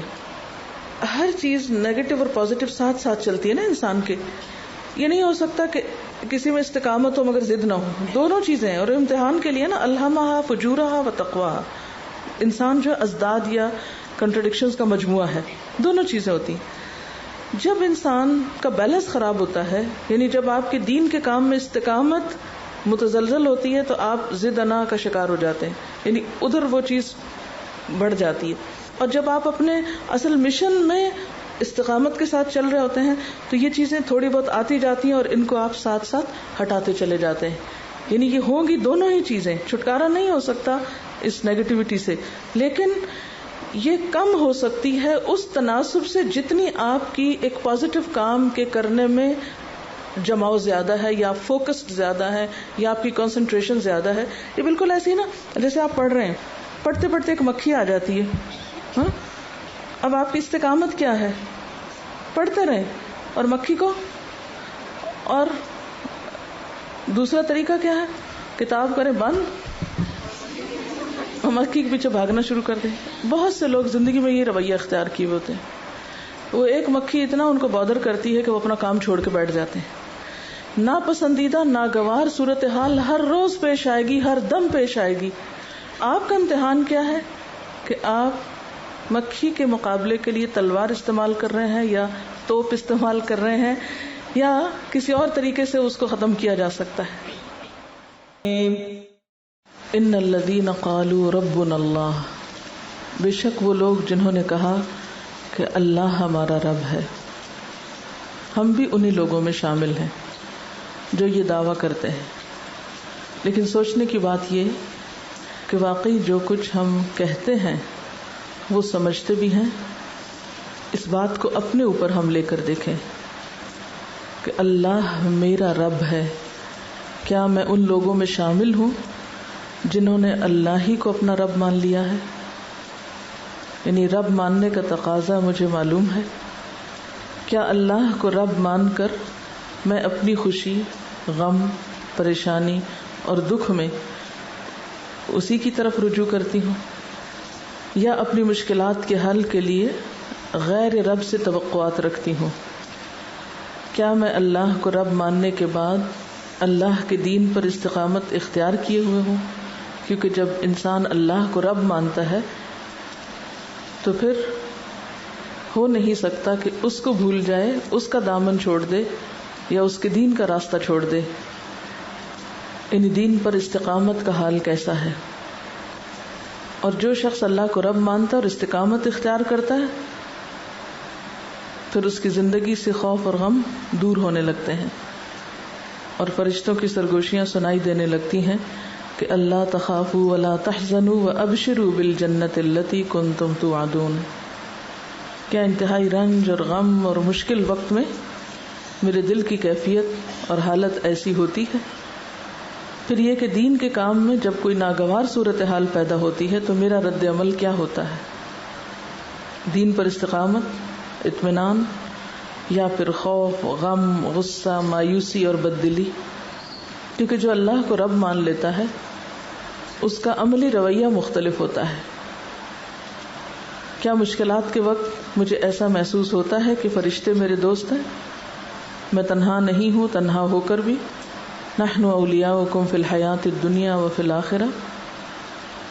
اگر مجھے اس بات پر یقین ہے کہ جنت میں مجھے میری پسندیدہ چیز ملے گی یا میری تمام خواہشات پوری ہوں گی، وَلَكُمْ فِيهَا مَا تَشْتَهِي أَنفُسُكُمْ، تو کیا میں اللہ کی اطاعت میں اس دنیا کی چند خواہشات قربان کر سکتی ہوں؟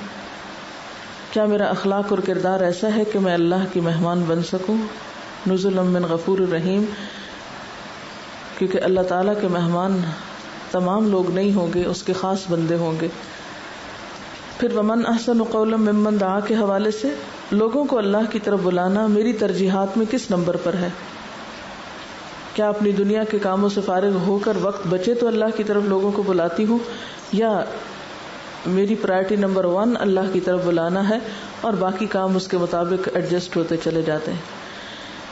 یہ بالکل ایسا ہی ہے کہ مثال کے طور پر اگر آپ کے پاس ایک گلاس ہے تو اگر گلاس میں آپ چند پتھر ڈال دیں تو گلاس بظاہر بھرا ہوا نظر آئے گا، لیکن اس کے باوجود بھی ابھی کچھ گیپس ہوں گے جس میں آپ بجری ڈال سکتے ہیں. مثلا بجری ڈالنے کے بعد یوں لگے گا جیسے بھر گیا، لیکن پھر بھی ابھی کچھ ہوگی چیز، یعنی گنجائش ہوگی کہ جس میں آپ ریت ڈال سکتے ہیں.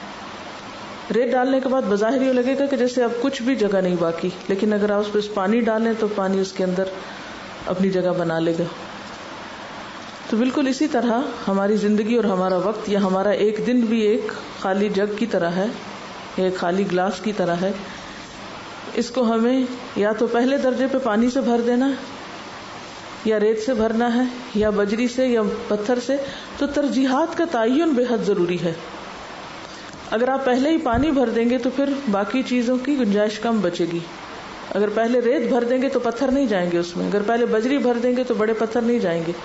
تو سب سے پہلے آپ کو کیا ڈالنا ہے اس میں؟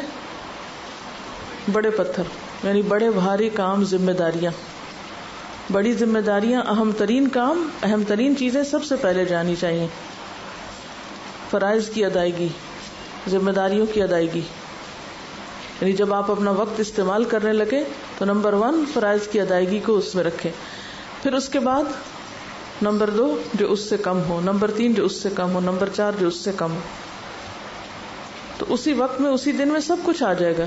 لیکن عموماً ہمارا حال کیا ہوتا ہے کہ ہم اپنے وقت کا استعمال کس طرح کرتے ہیں؟ غیر ضروری، غیر اہم اور بعض اوقات فضول چیزوں سے اپنے وقت کو بھر لیتے ہیں، اور جب اہم کاموں کا وقت آتا ہے تو پھر کہتے ہیں ہمارے پاس وقت نہیں. مثلا نماز فرائض میں سے ہے، اول وقت کی نماز پسندیدہ ہے، لیکن عام طور پر ہم ٹال مٹول کرتے ہیں یا پھر تاخیر کرتے ہیں، یا پھر یہ کہ اس کو آخر میں لے جاتے ہیں اور بعض اوقات نکل ہی جاتی ہے ہاتھ سے، اس کا وقت ہی چلا جاتا ہے. اور اسی طرح باقی چیزیں. تو ومن احسن قولا ممن دعا الی اللہ، یہ تو بات احسن قول یعنی سب سے اچھی بات ہے، سب سے عمدہ ترین کاموں میں سے ہے کہ آپ لوگوں کو اللہ کی طرف بلائیں، اللہ سے جوڑیں. اب اگر ہم یہ کہیں کہ ہمارے پاس وقت ہی نہیں ہے اور ہم کر ہی نہیں سکتے، تو آپ پھر کیا کر رہے ہیں؟ اس سے اہم کام کون سا ہے جو آپ کر رہے ہیں؟ اور پھر وہ صرف یہ نہیں ہے کہ من احسن قولا ممن دعا الی اللہ، بلکہ اس کے ساتھ وعمل صالحا، خود بھی نیک کام کرنا ہے. تو ومن احسن قولا ممن دعا الی اللہ کے تحت لوگوں کو اللہ کی طرف بلانا اور نیکیوں کا شوق رکھنا میری ترجیحات میں کس نمبر پر ہے؟ اور پھر یہ کہ وعمل صالحا کے مطابق کیا میں جو کہتی ہوں وہ کرتی بھی ہوں، کیونکہ صرف لوگوں کو نہیں بلانا بلکہ خود بھی کرنا ہے. وقال اننی من المسلمین، اور اس بات کا اظہار کہ میں مسلمانوں میں سے ہوں. کیا مجھے اپنے مسلمان ہونے پر شرمندگی یا جھجک تو نہیں؟ یعنی میں برملا لوگوں کو کہہ سکتی ہوں کہ ہاں میں اللہ کی تابعدار ہوں، اللہ کی فرما بردار ہوں. یعنی عموماً ایسا ہوتا ہے نا کہ جب آپ دین کے کسی حکم پر عمل کرنے لگتے ہیں تو لوگ اس پر آبجیکٹ کرتے ہیں اور کہتے ہیں کہ تم بھی عجیب شخص ہو، اس کے کرنے کی کیا ضرورت ہے، یا یہ کام بھی کوئی اہم کاموں میں سے ہے. مثلا آپ خود ایک لسٹ بنا سکتے ہیں کہ کون کون سے کام معاشرے کی نظر میں اہم نہیں ہے، اور جب لوگ ان کو کرنے لگتے ہیں تو وہ ان کی نظر میں اجنبی ہو جاتے ہیں. مثلا قرآن کا پڑھنا، سیکھنا، سکھانا، اپنے فرائض کی ادائیگی کرنا، ہر موقع پر اپنے حیا کا پاس رکھنا، اپنے لباس کا خیال کرنا، یہ تمام وہ چیزیں ہیں جو معاشرے میں اس وقت ایک اجنبی بن گئی. تو ایسے میں ہماری کیفیت اور ہماری حالت کیا ہوتی، ہم کیا کرتے ہیں؟ وقال اننی من المسلمین، کیا آپ کہہ سکتے ہیں کہ میں تو مسلمان ہوں، میرے اسلام کا تقاضا یہ ہے کہ میں یہ سب کچھ کروں. امت مسلمہ کی حیثیت سے جو آپ کی ذمہ داریاں ہیں ان کو ادا کرنا. اکثر ایسے ہی ہوتا ہے کہ لوگ کہتے ہیں کہ اب ایک عورت کی ذمہ داریوں میں یہ تھوڑی ہے کہ وہ دوسروں کو بھی دین کی طرف بلائے، اس کی تو عبادت یہ کہ بس صرف گھر کے کام کر لے اور کافی. کیا صحابیات کی زندگی ایسی ہی تھی کہ انہوں نے صرف اپنے گھروں کو ہی سجایا اور بنایا اور دین کی خدمت کو کوئی کام نہیں کیا؟ کیا برائی اور بھلائی اپنی نوعیت اور انجام میں برابر ہیں؟ کیونکہ قرآن تو کہتا ہے لا تستوی الحسنۃ ولا السیئۃ ادفع باللتی ہی احسن. کیا میں برائی کے بدلے میں بھی اچھائی کر سکتی ہوں؟ یہ ہے اصل امتحان. کیا میں برائی کے بدلے میں اچھائی کر سکتی ہوں؟ جب لوگ میرے ساتھ اچھا نہ کریں تو کیا میں پھر بھی اچھا کرنے کی سکت رکھتی ہوں؟ عام طور پر ہم جب کوئی ہمارے ساتھ اچھا نہ کرے تو ہم بھی جواب میں کیا سمجھتے ہیں کہ اب بدلہ لینا ہمارا حق ہے، ہم کمزور نہیں ہیں، ہم ثابت کرنا چاہتے ہیں کہ ہم بھی جان رکھتے ہیں. لیکن قرآن تو بالکل اس سے برعکس چیز بتاتا ہے کہ اچھائی کے لیے کیا کرو، برائی کے بدلے میں اچھائی کرو. صرف اچھائی کے بدلے میں اچھائی نہیں، برائی کے بدلے میں اچھائی. اور جب تک یہ اخلاق ہمارے اندر پیدا نہیں ہوگا تو من احسن قولا ممن دعا الی اللہ کا عمل ہو ہی نہیں سکتا. پھر سوال ہے کہ کتنے لوگ ایسے ہیں جو میرے دوست تھے لیکن اب مخالف ہیں، ایسا کیوں ہوا؟ یعنی کتنے ہی لوگ میرے آس پاس ایسے تھے جو میرے چاہنے والے تھے لیکن اب وہ میرے مخالفین میں شامل ہیں. کیا اس میں آپ کا قصور تو نہیں کہ آپ نے برائی کے بدلے میں اچھائی نہ کی ہو؟ کہیں ایسا تو نہیں کہ برائی کے بدلے میں ان کی طرف سے آنے والی تکلیف یا اس کے بدلے میں آپ نے بھی ویسا ہی بے رخی کا رویہ دکھایا ہو؟ کیا میں اپنی عاقبت کو بہتر بنانے کے لیے مشکل مراحل میں صبر کا رویہ اختیار کر سکتی ہوں؟ ادفع باللتی ہی احسن فاذا الذی بینک وبینہ عداوۃ کأنہ ولی حمیم وما یلقاها الا الذین صبروا. یہ سب کچھ صبر کا تقاضا کرتا ہے. لیکن جب ہم صبر کا رویہ اختیار کرنے لگتے ہیں تو شیطان وسوسے ڈالتا ہے. وہ کہتا ہے یہ تو کمزور لوگوں کا کام ہے. تو اگر اللہ کے دین کا کام کرتے ہوئے شیطان مجھے وسوسہ ڈالے تو میں کیا کرتی ہوں؟ یعنی اس اخلاق کو اختیار کرنے میں وما یلقاها الا الذین صبروا وما یلقاها الا ذو حظ عظیم واما ینزغنک من الشیطان نزغ فاستعذ باللہ تو کیا میں واقعی اللہ سے مدد طلب کرتی ہوں؟ اور کیا میں یقین رکھتی ہوں کہ انہ هو السمیع العلیم ہے؟ کیا میری دعا میں اتنا یقین، خلوص، تڑپ اور بھروسہ ہے اللہ کی ذات پر کہ واقعی مجھے محسوس ہو کہ اللہ نے میری دعا سن لی ہے؟ اور اگر یہ سب کچھ نہیں ہے میرے اخلاق میں، یعنی یہ ساری باتیں جو اوپر گزری ہیں، تو پھر میرے لیے لمحہ فکریہ ہے کہ میرا قرآن کے ساتھ تعلق کیسا ہے۔ سب سے زیادہ بدقسمت انسان وہ ہے کہ جس نے رب کو نہ پایا ہو، جو رب کو نہ پہچانے، اس کی عظمت کو نہ جانے۔ سیریا یا شام کے ایک پروفیسر ہیں استاذ خوزی الرفاعی، وہ ایک سفر کے تحت اندلس گئے، اسپین گئے۔ وہاں انہوں نے غرناطہ میں الحمرا نامی محل دیکھا جو مسلم دور حکومت میں بہت اہتمام سے بنایا گیا۔ اپنے سفر نامے میں انہوں نے جو باتیں لکھی ان میں سے ایک یہ ہے کہ وہاں ایک دیوار پر ایک قصہ لکھا ہوا ہے۔ کہا جاتا ہے کہ میکسیکو کا ایک سیاح جس کا نام آری ایکاسا تھا، وہ اپنی بیوی کے ساتھ الحمرا کو دیکھنے کے لیے یہاں آیا، اور جب کہ وہ اس کی کشش سے غیر معمولی متاثر ہو کر اس کو دیکھنے میں محو تھا، یعنی اتنا محو تھا اس کو دیکھنے میں کہ اس نے ایک اندھے فقیر کو دیکھا جو اس کی بیوی کے قریب ہو کر اس سے صدقہ مانگ رہا تھا۔ سیاح نے اپنی بیوی سے کہا کہ اے خاتون، اس کو زیادہ دو اور خوب دو، کیونکہ دنیا میں اس سے بڑی بدبختی اور کوئی نہیں کہ آدمی غرناطہ میں اندھا ہو، یعنی غرناطہ میں رہے اور اندھا ہو اور وہ الحمرا نہ دیکھ سکے۔ تو اس سیاح کو سب سے زیادہ بدبختی کیا نظر آئی کہ ایک شخص الحمرا کے سامنے کھڑا ہو اور وہ آنکھوں سے محروم ہو اور اس محل کو دیکھ نہ سکے۔ مگر ایک اور بدبختی ہے جو اس قسم کی سب بدبختیوں سے زیادہ بڑی بدبختی ہے اور جو آخرت میں پیش آئے گی۔ وَمَنْ كَانَ فِي هَذِهِ أَعْمَى فَهُوَ فِي الْآخِرَةِ أَعْمَى وَأَضَلُّ سَبِيلًا، جو شخص اس دنیا میں اندھا رہا اور آخرت میں بھی وہ اندھا ہی رہے گا، وہ آخرت میں بھی اندھا ہی رہے گا اور بہت زیادہ دور ہوگا راستے سے۔ اضل سبیلا یعنی رستہ کھو دے گا۔ آخرت وہ جگہ ہے جہاں اللہ رب العالمین اپنے تمام جمال اور کمال کے ساتھ جلوہ فرما ہوگا۔ وہاں انسان اپنے رب کو اس طرح دیکھے گا جیسے موجودہ دنیا میں 14ویں کے چاند کو دیکھتا ہے، جیسے حدیث میں آتا ہے۔ ایسی حالت میں وہ شخص کتنا زیادہ بدبخت ہوگا جو اللہ کی ہستی کو دیکھنے سے محروم ہوگا، جو ہر قسم کے جمال اور کمال کا سرچشمہ ہے، منبع ہے۔ حدیث میں آتا ہے رسول اللہ صلی اللہ علیہ وسلم نے فرمایا کہ جب جنت والے جنت میں اور دوزخ والے دوزخ میں داخل ہو چکے ہوں گے تو ایک پکارنے والا پکارے گا کہ اے اہل جنت، تمہارے لیے اللہ تعالیٰ کا ایک وعدہ ہے، وہ چاہتا ہے کہ اس کو تمہارے لیے پورا کرے۔ اہل جنت کہیں گے کہ وہ کیا ہے، وہ کون سا وعدہ ہے؟ انک لا تخلف المیعاد، وہ کون سا وعدہ ہے کہ جو اللہ تعالیٰ پورا کرے گا؟ اہل جنت کہیں گے کہ وہ کیا ہے؟ کیا ہمارے پلڑے بھاری نہیں کر دیے گئے؟ کیا ہمارے چہروں کو روشن نہیں کر دیا گیا؟ اور اللہ تعالیٰ نے ہم کو جنت میں داخل کر دیا اور آگ سے بچا لیا۔ جب یہ سب ہو جائے گا تو پھر ایک پردہ اٹھے گا، ایک پردہ کھولا جائے گا، پھر وہ اپنے رب کو دیکھنے لگیں گے۔ بس خدا کی قسم، کوئی نعمت جو اللہ نے انہیں دی ہے وہ ان کے لیے اللہ کو دیکھنے سے زیادہ محبوب نہ ہوگی، اور نہ اس سے زیادہ ان کی آنکھوں کو ٹھنڈی کرنے والی کوئی چیز ہوگی۔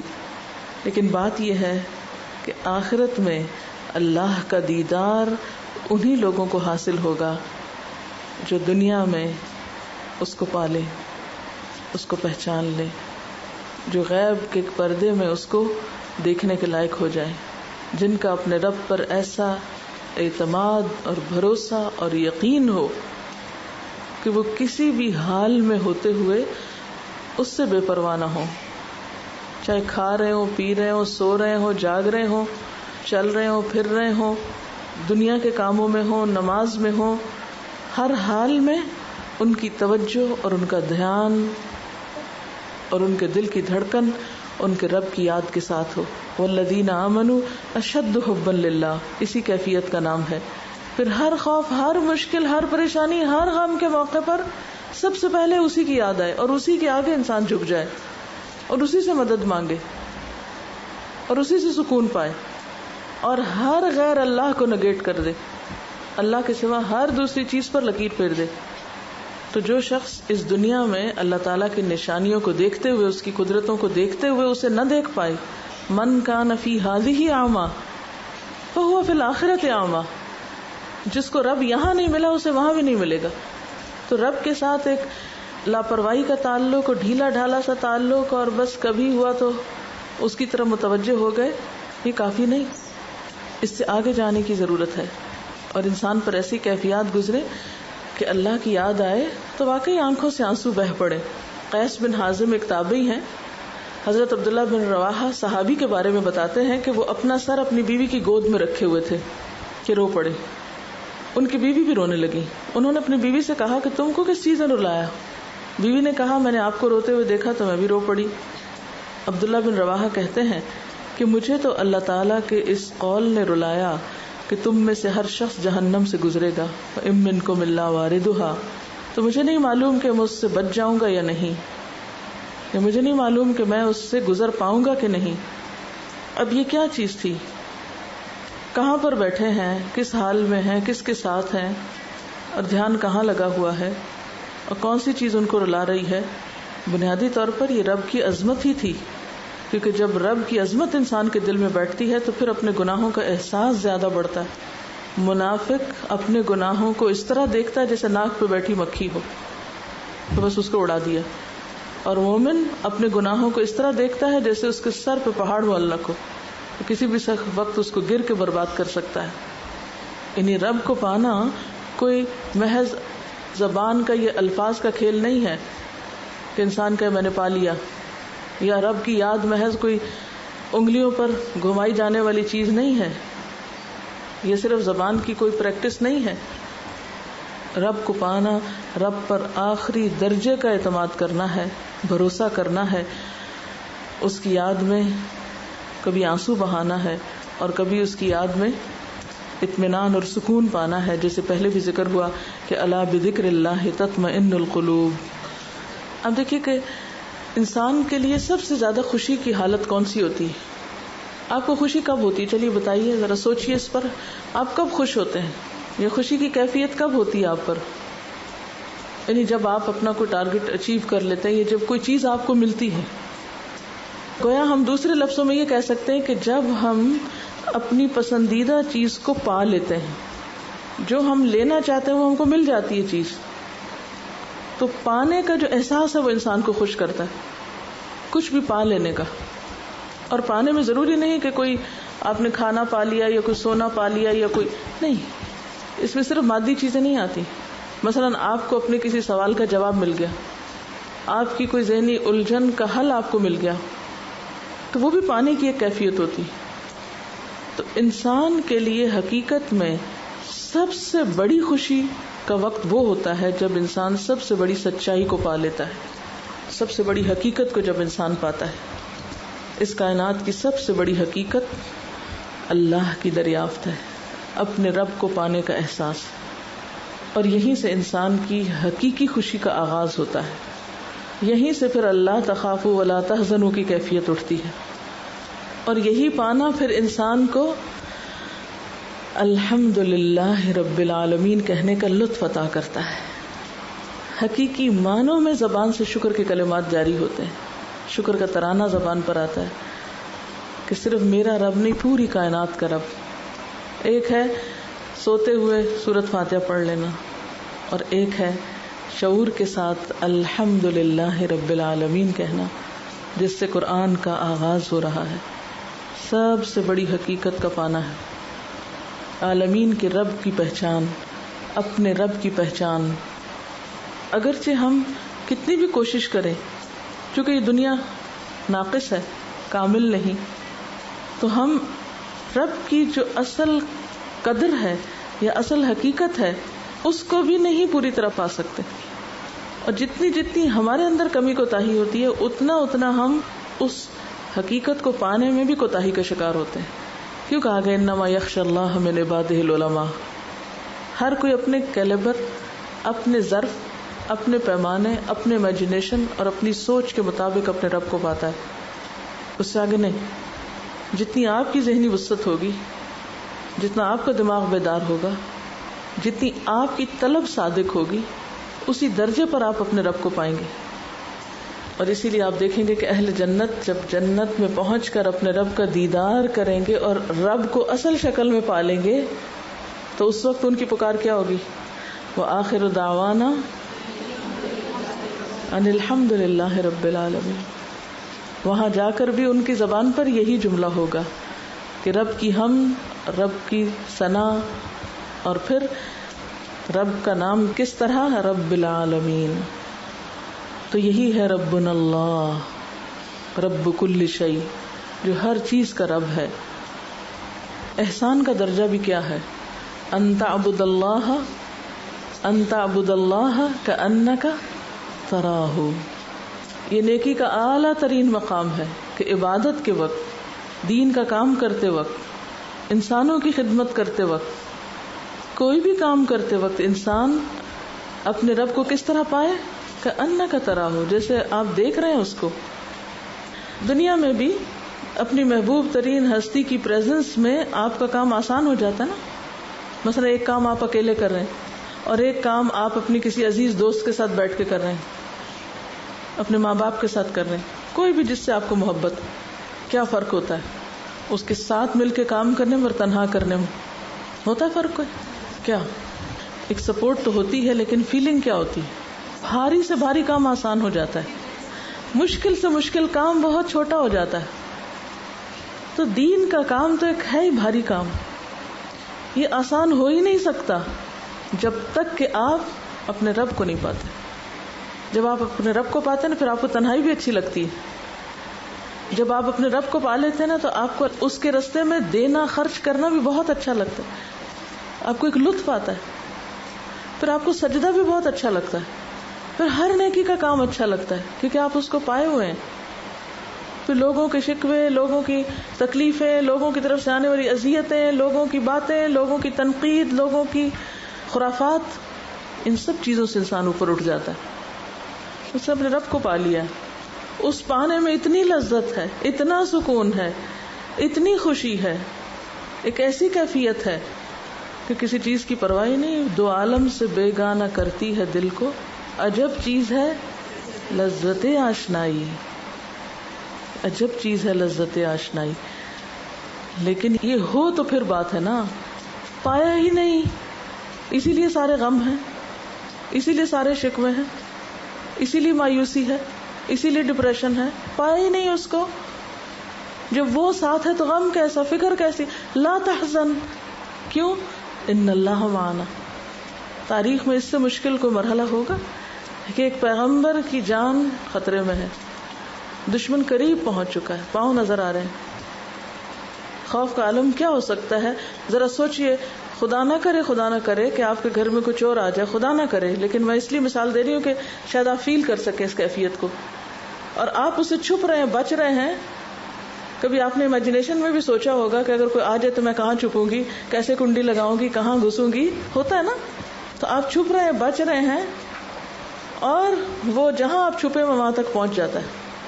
کیا کیفیت ہوگی آپ کی؟ ذرا تصور میں لائیں، دل کا عالم کیا ہوگا کہ جب آپ کی جان کے دشمن آپ کے پاس پہنچ جائیں اور اس وقت ایسا اطمینان ہو کہ لا تحزن ان اللہ معنا.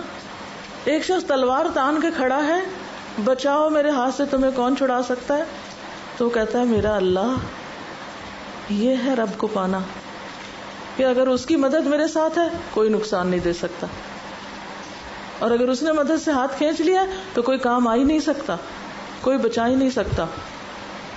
لیکن ہم چھوٹے چھوٹے مسئلوں پہ اتنے گھبرا جاتے ہیں، اتنے آپے سے باہر ہو جاتے ہیں کہ اس سے اہم ترین کام چھوڑ کے بیٹھ جاتے ہیں. کیسے کام ہوں گے؟ کیسے آپ آگے بڑھیں گے اگر ہر چیز آپ کو گرانے اور توڑنے اور ضائع کرنے کے لیے کافی ہے؟ چھوٹی چھوٹی، یعنی ابھی ہوا کا جھونکا چلا نہیں تو آپ گر پڑے. تو اللہ کے راستے میں اگر آپ نکلے ہیں تو پھر آپ کو ایمان کی مضبوطی کی ضرورت ہے، اور جب تک اس کو نہیں پایا اس کے راستے میں کام ہو نہیں سکتا جب تک اس کے لیے خود کو خالص نہیں کرتے. پھر مومن کے لیے دو بڑے ہتھیار ہوتے ہیں شیطان کے وسوسے سے بچنے کے لیے اور شیطان سے نجات پانے کے لیے، ایک دعا اور ایک سجدہ. واسجد واقترب. قربت کا طریقہ کیا ہے؟ سجدہ. واسجد واقترب. کوئی مشکل ہے؟ واسجد واقترب. لیکن ہم کتنی مشکلات میں نماز سے کام لیتے ہیں. کوئی دکھ کوئی پریشانی آئے اور پھر واقعی سچے دل سے نماز پڑھے، ہو نہیں سکتا کہ دور نہ ہو. آج نہیں کل نہیں پڑھتے، اور اگر وہ جا نہیں رہی تو کم از کم آپ اطمینان میں آ جائیں گے. اور دوسرا سرگوشیاں رب سے. کس کو کہتے ہیں سرگوشیاں؟ دعا.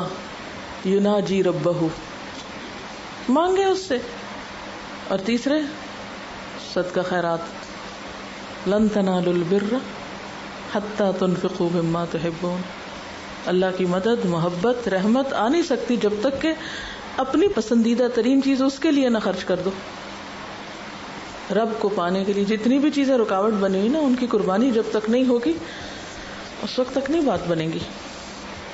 کسی نے پوچھا کہ یعنی رب کو پانے کے لیے کیا کرنا ہوگا. ایک تو میں نے مختصراً بتا دیا، لیکن یہ ہے کہ اس میں پتہ کیا ہے، اللہ تعالیٰ کو پانے کے لیے صرف کتابیں پڑھنا کافی نہیں ہوتا، یہ صرف کلاس میں بیٹھ جانا کافی نہیں ہوتا. اگرچہ ان لوگوں کی محفل اور مجلس اور کمپنی بہت فائدہ مند ہوتی ہے کہ جو رب کو پائے ہوئے ہوں، لیکن اس کے ساتھ ساتھ بات یہ ہے کہ جب تک آپ رب کے ڈالے ہوئے امتحان میں رب کو نہیں تھامتے، اس وقت تک یہ لطف نہیں پا سکتے آپ. یعنی جب آپ کی زندگی میں کوئی چھوٹی سی بھی اپنی مرضی کے خلاف کوئی چیز آتی، کوئی تکلیف کی چیز آتی ہے، کوئی ناپسندیدہ چیز آتی ہے، کوئی کام نہیں بن رہا، کوئی مسئلہ حل نہیں ہو رہا، کوئی دکھ ہے، تکلیف ہے، پریشانی، کچھ بھی، کیا کرنا چاہیے؟ اب ہم کیا کرتے ہیں جب کوئی رکاوٹ آتی ہے؟ ہم کیا کرتے ہیں جب کوئی غم آتا ہے؟ کیا کرتے ہیں جب چیز مرضی کے خلاف ہو جاتی؟ کیا کرتے ہیں؟ ریئیکشن، رد عمل، لوگوں سے الجھنا، اریٹیشن، اس سے جھگڑ، اس سے شکوہ، اس کا سہارا، اس کا سہارا. ایسے رب ملے گا؟ جب تک عملی زندگی میں، یعنی اللہ تعالیٰ یہ سارے ٹیسٹ ہم پہ ڈالتا کیوں ہے؟ جو کیا دیکھتا ہے ٹیسٹ ڈال کے؟ وَلَنَبْلُوَنَّكُمْ بِشَيْءٍ مِّنَ الْخَوْفِ وَالْجُوعِ. اصل میں بات یہ کہ ہم ان ساری باتوں کو صرف الفاظ میں لیتے ہیں، حقیقی معنوں میں نہیں لیتے. قدم قدم پہ امتحان ہے زندگی میں، لمحے لمحے پہ آزمائش ہے. وہاں ہم کھلتے ہیں کہ اب ہم کیا کرتے ہیں. یہ موقع ہوتا ہے رب کو پا لینے کا، رب کو تھام کر رب کی طرف رجوع کر کے سنجیدگی کے ساتھ اپنی زندگی میں سوچیے کتنی دفعہ ایسا ہوا کہ جب لوگوں کی طرف سے آپ کو کوئی شکایت ہوئی، پریشانی ہوئی، تو آپ نے لوگوں کا سہارا لینے کی بجائے اپنے رب سے مدد مانگی کہ یا رب یہ کام سنوار دے. کتنی دفعہ دن میں کرتے ہیں آپ ایسا؟ آپ کے شوہر نے آپ کو کچھ کہہ دیا، آپ کے بہن بھائیوں نے کچھ کہہ دیا، آپ کے کتنی دفعہ رب سے مدد مانگتے ہیں؟ آپ کوئی کام کرنا چاہتے تھے، نہیں ہوا، کسی نے آپ کو کچھ دینے کا وعدہ کیا، اس نے وعدہ خلافی کر لی. کتنی بے شمار چیزیں زندگی میں چھوٹی چھوٹی. اس وقت کرتے کیا ہیں آپ؟ یہ ہے اصل سوال. ایک طاقتور ہستی کو چھوڑ کر کمزوروں کے پاس جاتے ہیں، کیسے آپ کے کام سنوریں گے؟ کمزور انسان بھی صرف اس وقت مدد کر سکتے ہیں جب آپ اللہ کے پاس جاتے ہیں اور وہ ان کے دل میں ڈالتا ہے. اصل میں جب تک اللہ سے خالص تعلق نہیں ہوگا نا، ہم مضبوط نہیں ہو سکتے، ہرگز مضبوط نہیں ہو سکتے. اور جب تک مضبوط نہیں ہو سکتے اس وقت تک مسئلے بھی حل نہیں ہو سکتے، ارادے کی مضبوطی بھی نہیں آتی. میں اکثر سوچتی ہوں کہ فلانا کام کیسے ہو، فلانا کام کیسے ہو. آج میں صبح ایک حدیث پڑھ رہی تھی، اس نے میری ذہنی الجھن کو دور کر دیا. قال رسول اللہ صلی اللہ علیہ وسلم ما يكن عندي من خير فلن ادخره عنكم ومن يستعفف يعفه الله ومن يستغني يغنه الله ومن يتصبر يصبره الله وما اعطي احد عطاء خيرا واوسع من الصبر. آپ نے فرمایا کہ کوئی خیر بھلائی کی بات ایسی نہیں کہ جو میں تم سے چھپا کے ذخیرہ کر لوں کہ اپنے پاس ہی رکھوں اور تمہیں نہ دوں. کوئی بھلائی کی بات ایسی نہیں، ما یکن عندی من خیر، کوئی بھی خیر نہیں ایسی جو میرے پاس ہو اور میں تم کو نہ دوں اور اپنے ہی پاس رہنے دوں. تو ان خیر اور بھلائیوں میں سے جو بات میں تم کو بتانے والا ہوں وہ کیا ہے کہ جو پاک دامنی اختیار کرنا چاہے گا اللہ اس کو عطا کر دے گا، جو استغنا برتے گا اللہ اس کو غنی کر دے گا. اور جو صبر کرنا چاہے گا اللہ اس کو صبر دے دے گا. اور صبر سے بڑھ کر اور وسیع تر تو کوئی عطا ہے ہی نہیں جو کسی کو دی گئی ہو. اب ان تینوں چیزوں میں جو عفت و پاک دامنی اختیار کرنا چاہے گا اللہ اس کے لیے آسانی کر دے گا. جو غنی ہونا چاہے گا، بے پرواہ ہونا چاہے گا، اللہ اس کو کر دے گا. اور جو صبر کرنا چاہے گا اللہ اس کو دے دے گا. تو اس میں کس پہ ڈالا گیا پھر سب کچھ؟ بندے پہ ڈالا گیا. کرنا چاہو گے تو مل جائے گا. وما يلقاها الا الذين صبروا وما يلقاها الا ذو حظ عظیم. تو صاحب قسمت ہونے کے لیے صبرو کی کیفیت اختیار کرنی ہوگی. اور صبر کیسے آتا ہے؟ من يتصبر يصبره اللہ. جو صبر کرنا چاہے گا اس کو صبر ملے گا، اور جو صبر کرنا ہی نہیں چاہتا اس کو صبر نہیں ملے گا. جو صبر کا ارادہ کرے گا، نیت کرے گا کہ مجھے کرنا ہے، روکے گا جو اپنے آپ کو، اللہ اس کے لیے اس کو آسان کر دے گا. اور صبر سے بڑھ کر تو بڑی نعمت کسی کے پاس ہے ہی نہیں. اب آپ دیکھیں کہ جتنی بھی آپ کی زندگی میں مشکلات آتی ہیں ان کو آپ دو طریقوں سے حل کر سکتے ہیں، ایک صبر ہے اور ایک بے صبری. صبر کیسے؟ صبر کے ساتھ مشکلات کا حل کیسے؟ وَاسْتَعِينُوا بِالصَّبْرِ وَالصَّلَاةِ. کیسے؟ صبر کے ساتھ کیسے؟ انتظار کرو، انتظار کرو، اسپیس دو، مہلت دو، ذرا رک جاؤ، ٹھہر جاؤ. کیوں جلدی کرتے ہو؟ ہماری سب سے بڑی مشکل جلد بازی.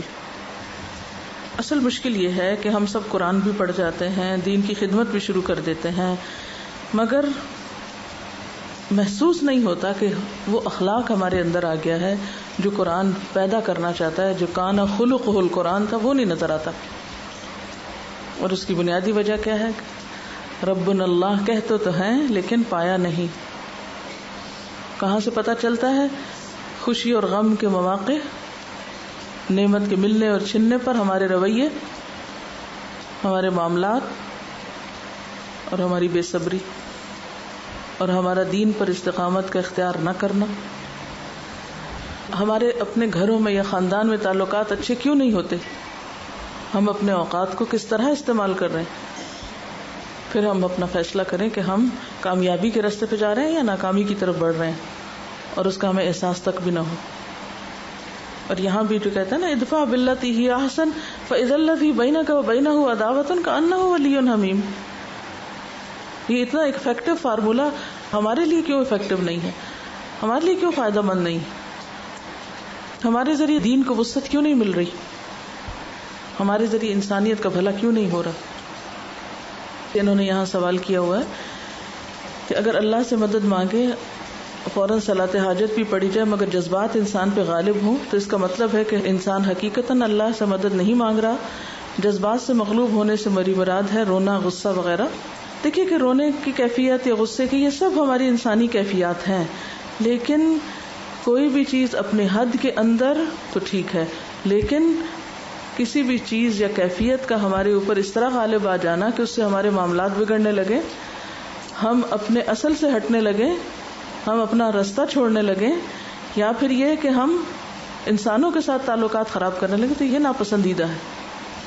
یعنی رب کو پانے کا مطلب کیا ہے؟ مثلاً کوئی کیفیت ایسی ہے کہ جس میں آپ کو بہت کسی نے ہرٹ کیا اور آپ کو بہت رونا آ رہا ہے، تو یہ تو نہیں کہا جائے گا کہ آپ روئے نہیں، لیکن یہ رونا ایسا رونا نہ ہو کہ جس سے آپ کی جو ذمہ داریاں ہیں، جو آپ کے فرائض ہیں یا جو آپ کے کام ہیں وہ متاثر ہو جائیں. حضرت یعقوب علیہ السلام سے بڑا غم کس پہ آیا تھا؟ جو ساری زندگی حضرت یوسف علیہ السلام کی جدائی میں ایک طرح سے واقعی متاثر تھے، لیکن کیا ان کے کار نبوت پہ کوئی اثر پڑا؟ نبی صلی اللہ علیہ وسلم سے بڑھ کے تکلیفیں کس پر آئی تھی، لیکن کیا آپ کی ذمہ داریوں میں سے کسی ذمہ داری پر کوئی اثر پڑا؟ ہمارے ساتھ یہ کیوں ہوتا ہے کہ ہم پر کوئی غیر معمولی کیفیت آتی ہے تو ہم سب سے پہلے اپنی ذمہ داریوں سے فرار حاصل کرنے لگتے ہیں، ہاتھ پاؤں چھوڑ کے بیٹھ جاتے ہیں، مایوسی کی کیفیت طاری ہونے لگتی، جذباتیت سے کام لیتے ہیں. یہ ٹھیک نہیں ہے. مومن کا دل تو ہمیشہ غمگین ہوتا ہی ہے. اس دنیا میں رہ کے مومن خوش کیسے ہو سکتا ہے؟ جو اتنی اونچی چیز کو پالے اس کا ان چیزوں پہ دل لگے گا؟ اس کا دنیا کی رونقوں میں دل لگے گا؟ سوال ہی پیدا نہیں ہوتا. کوئی چیز اس کے ٹیسٹ کی ہو ہی نہیں سکتی، کوئی چیز اس کی پسند کی ہو ہی نہیں سکتی دنیا میں، پھر کیونکہ اس کی پسند اور اس کے ٹیسٹ تو بہت بدل چکا ہے. وہ تو اس بہت اعلیٰ چیزوں کا خریدار بن چکا ہے، وہ ان رونقوں میں گم ہو ہی نہیں سکتا. وہ کیسے خوش ہو سکتا ہے؟ اس کو وہ خوشی حاصل نہیں ہو سکتی. وہ دنیا کے اندر اس طرح کھو بھی نہیں سکتا, اس طرح انجوائے کر ہی نہیں سکتا. وہ رہتا ہے دنیا کے اندر لیکن اس کا دل نہیں ڈوبتا اس میں. جیسے وہ کشتی پانی کے اوپر تیرے, پانی کے اندر ہے لیکن ڈوبی بھی نہیں, ڈوبے تو گئی. تو اسی طرح مومن بھی دنیا میں رہتا ہے, ان سب چیزوں کو استعمال کرتا ہے لیکن کسی بھی چیز کی محبت اس کو ناکارہ نہیں بناتی. تو اسی طرح جیسے غصہ ہے, غصہ اپنی جگہ ہے, غصہ آئے گا, مرضی کے خلاف چیزیں ہوں گی تو غصہ کیسے نہیں آئے گا, لیکن غصے میں بد اخلاقی کی حدوں کو جا چھونا اور غصے میں اس طرح آپے سے باہر ہونا کہ انسان اللہ کی حدود پار کرنے لگے یا انسانوں کے حق دینے سے انکار کر دے, تو یہ غیر حکیمانہ چیز ہے. ایمان اتنی وزنی چیز ہے کہ آپ کی شخصیت میں ایک ٹھہراؤ آتا ہے, استقامت آتی, اسٹیبلٹی آتی, اعتدال آتا ہے.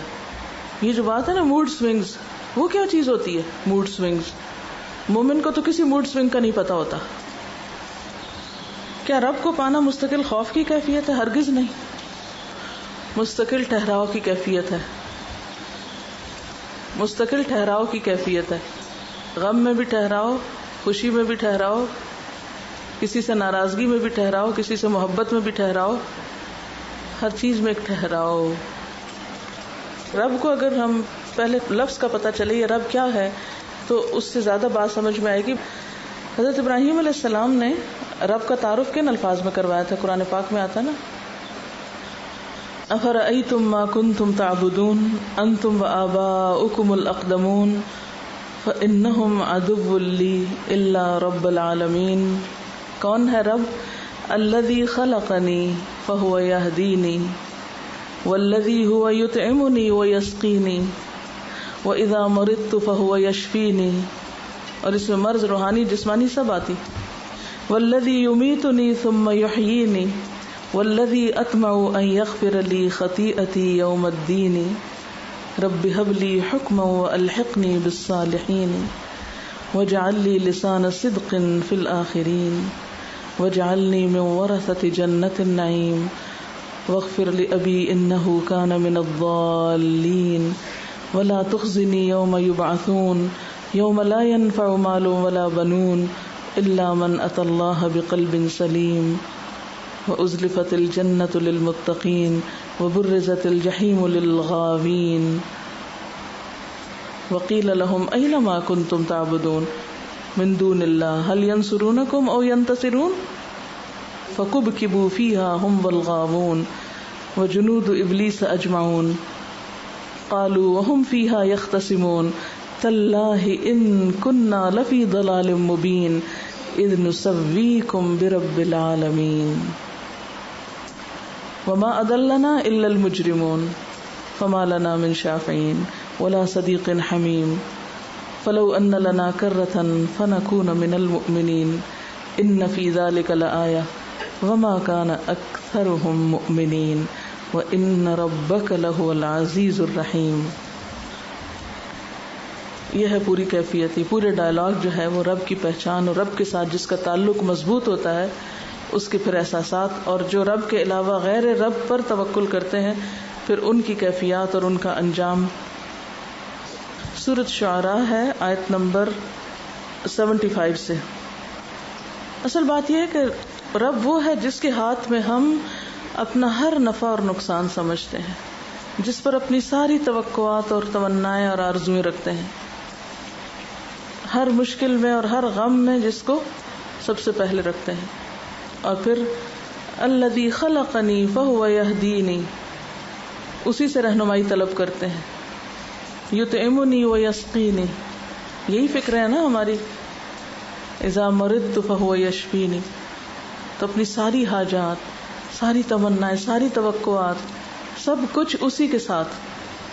مشکل یہ ہے کہ ہم سمجھتے ہیں شرک کرتے ہیں وہ کافر اور وہ معلوم نہیں کہاں کہاں کے لوگ اور وہ, لیکن ہم نے اپنے دل کے خانوں میں جس چیز کو بٹھایا ہوا ہے, کسی کو رزق کا مالک سمجھتے ہیں, کسی کو صحت کا مالک سمجھتے ہیں. پھر آپ دیکھیں کہ رب کو پانے کے لیے رب هب لی حکما والحقنی بالصالحین, یہ پورا ایک کانسیپٹ کلیئر ہو جاتا ہے اگر ان آیتوں پہ آپ غور کر لیں. اصل میں یہ سب چیزیں ہیں, یہ یقین, توکل, اور رب پر اعتماد اور بھروسے اور ان سب کے خلاصے ایمان سے متعلق جو غیب سے تعلق رکھتا ہے. یہ کوئی مادی چیز نہیں ہے کہ جو آپ کو ایک کتاب کی شکل میں آپ کو دے دوں گی کہ یہ آپ رب پہ یقین اور معرفت لے لیں مجھ سے اور اس کو استعمال کریں اس نسخے کو. یہ اپنی ذات سے باہر نکل کر یعنی اپنے آپ کو ڈی کنڈیشن کرنا پڑے گا. جن چیزوں پہ آپ نے بھروسے کیے ہوئے ہیں نا، یا جن چیزوں میں آپ سکون ڈھونڈتے ہیں، ان سب کو توڑنا پڑے گا. ان سے نکل کر پھر واقعی ایمان لانے کی کیفیت جب تک نہ ہو، اس کے لیے کوئی لگا بندہ فارمولہ آپ کو نہیں دیا جا سکتا. کرنے کا کام یہ ہے کہ اپنے اوپر لازم کر لیں، کچھ بھی جو بیتے خود پر اسے رب کے ساتھ شیئر کرنا ہے، رب سے ہی مدد مانگنی. سبحانک اللہم و بحمدک نشہد ان لا الہ الا انت نستغفرک و نتوب الیک. والسلام علیکم و رحمۃ اللہ وبرکاتہ.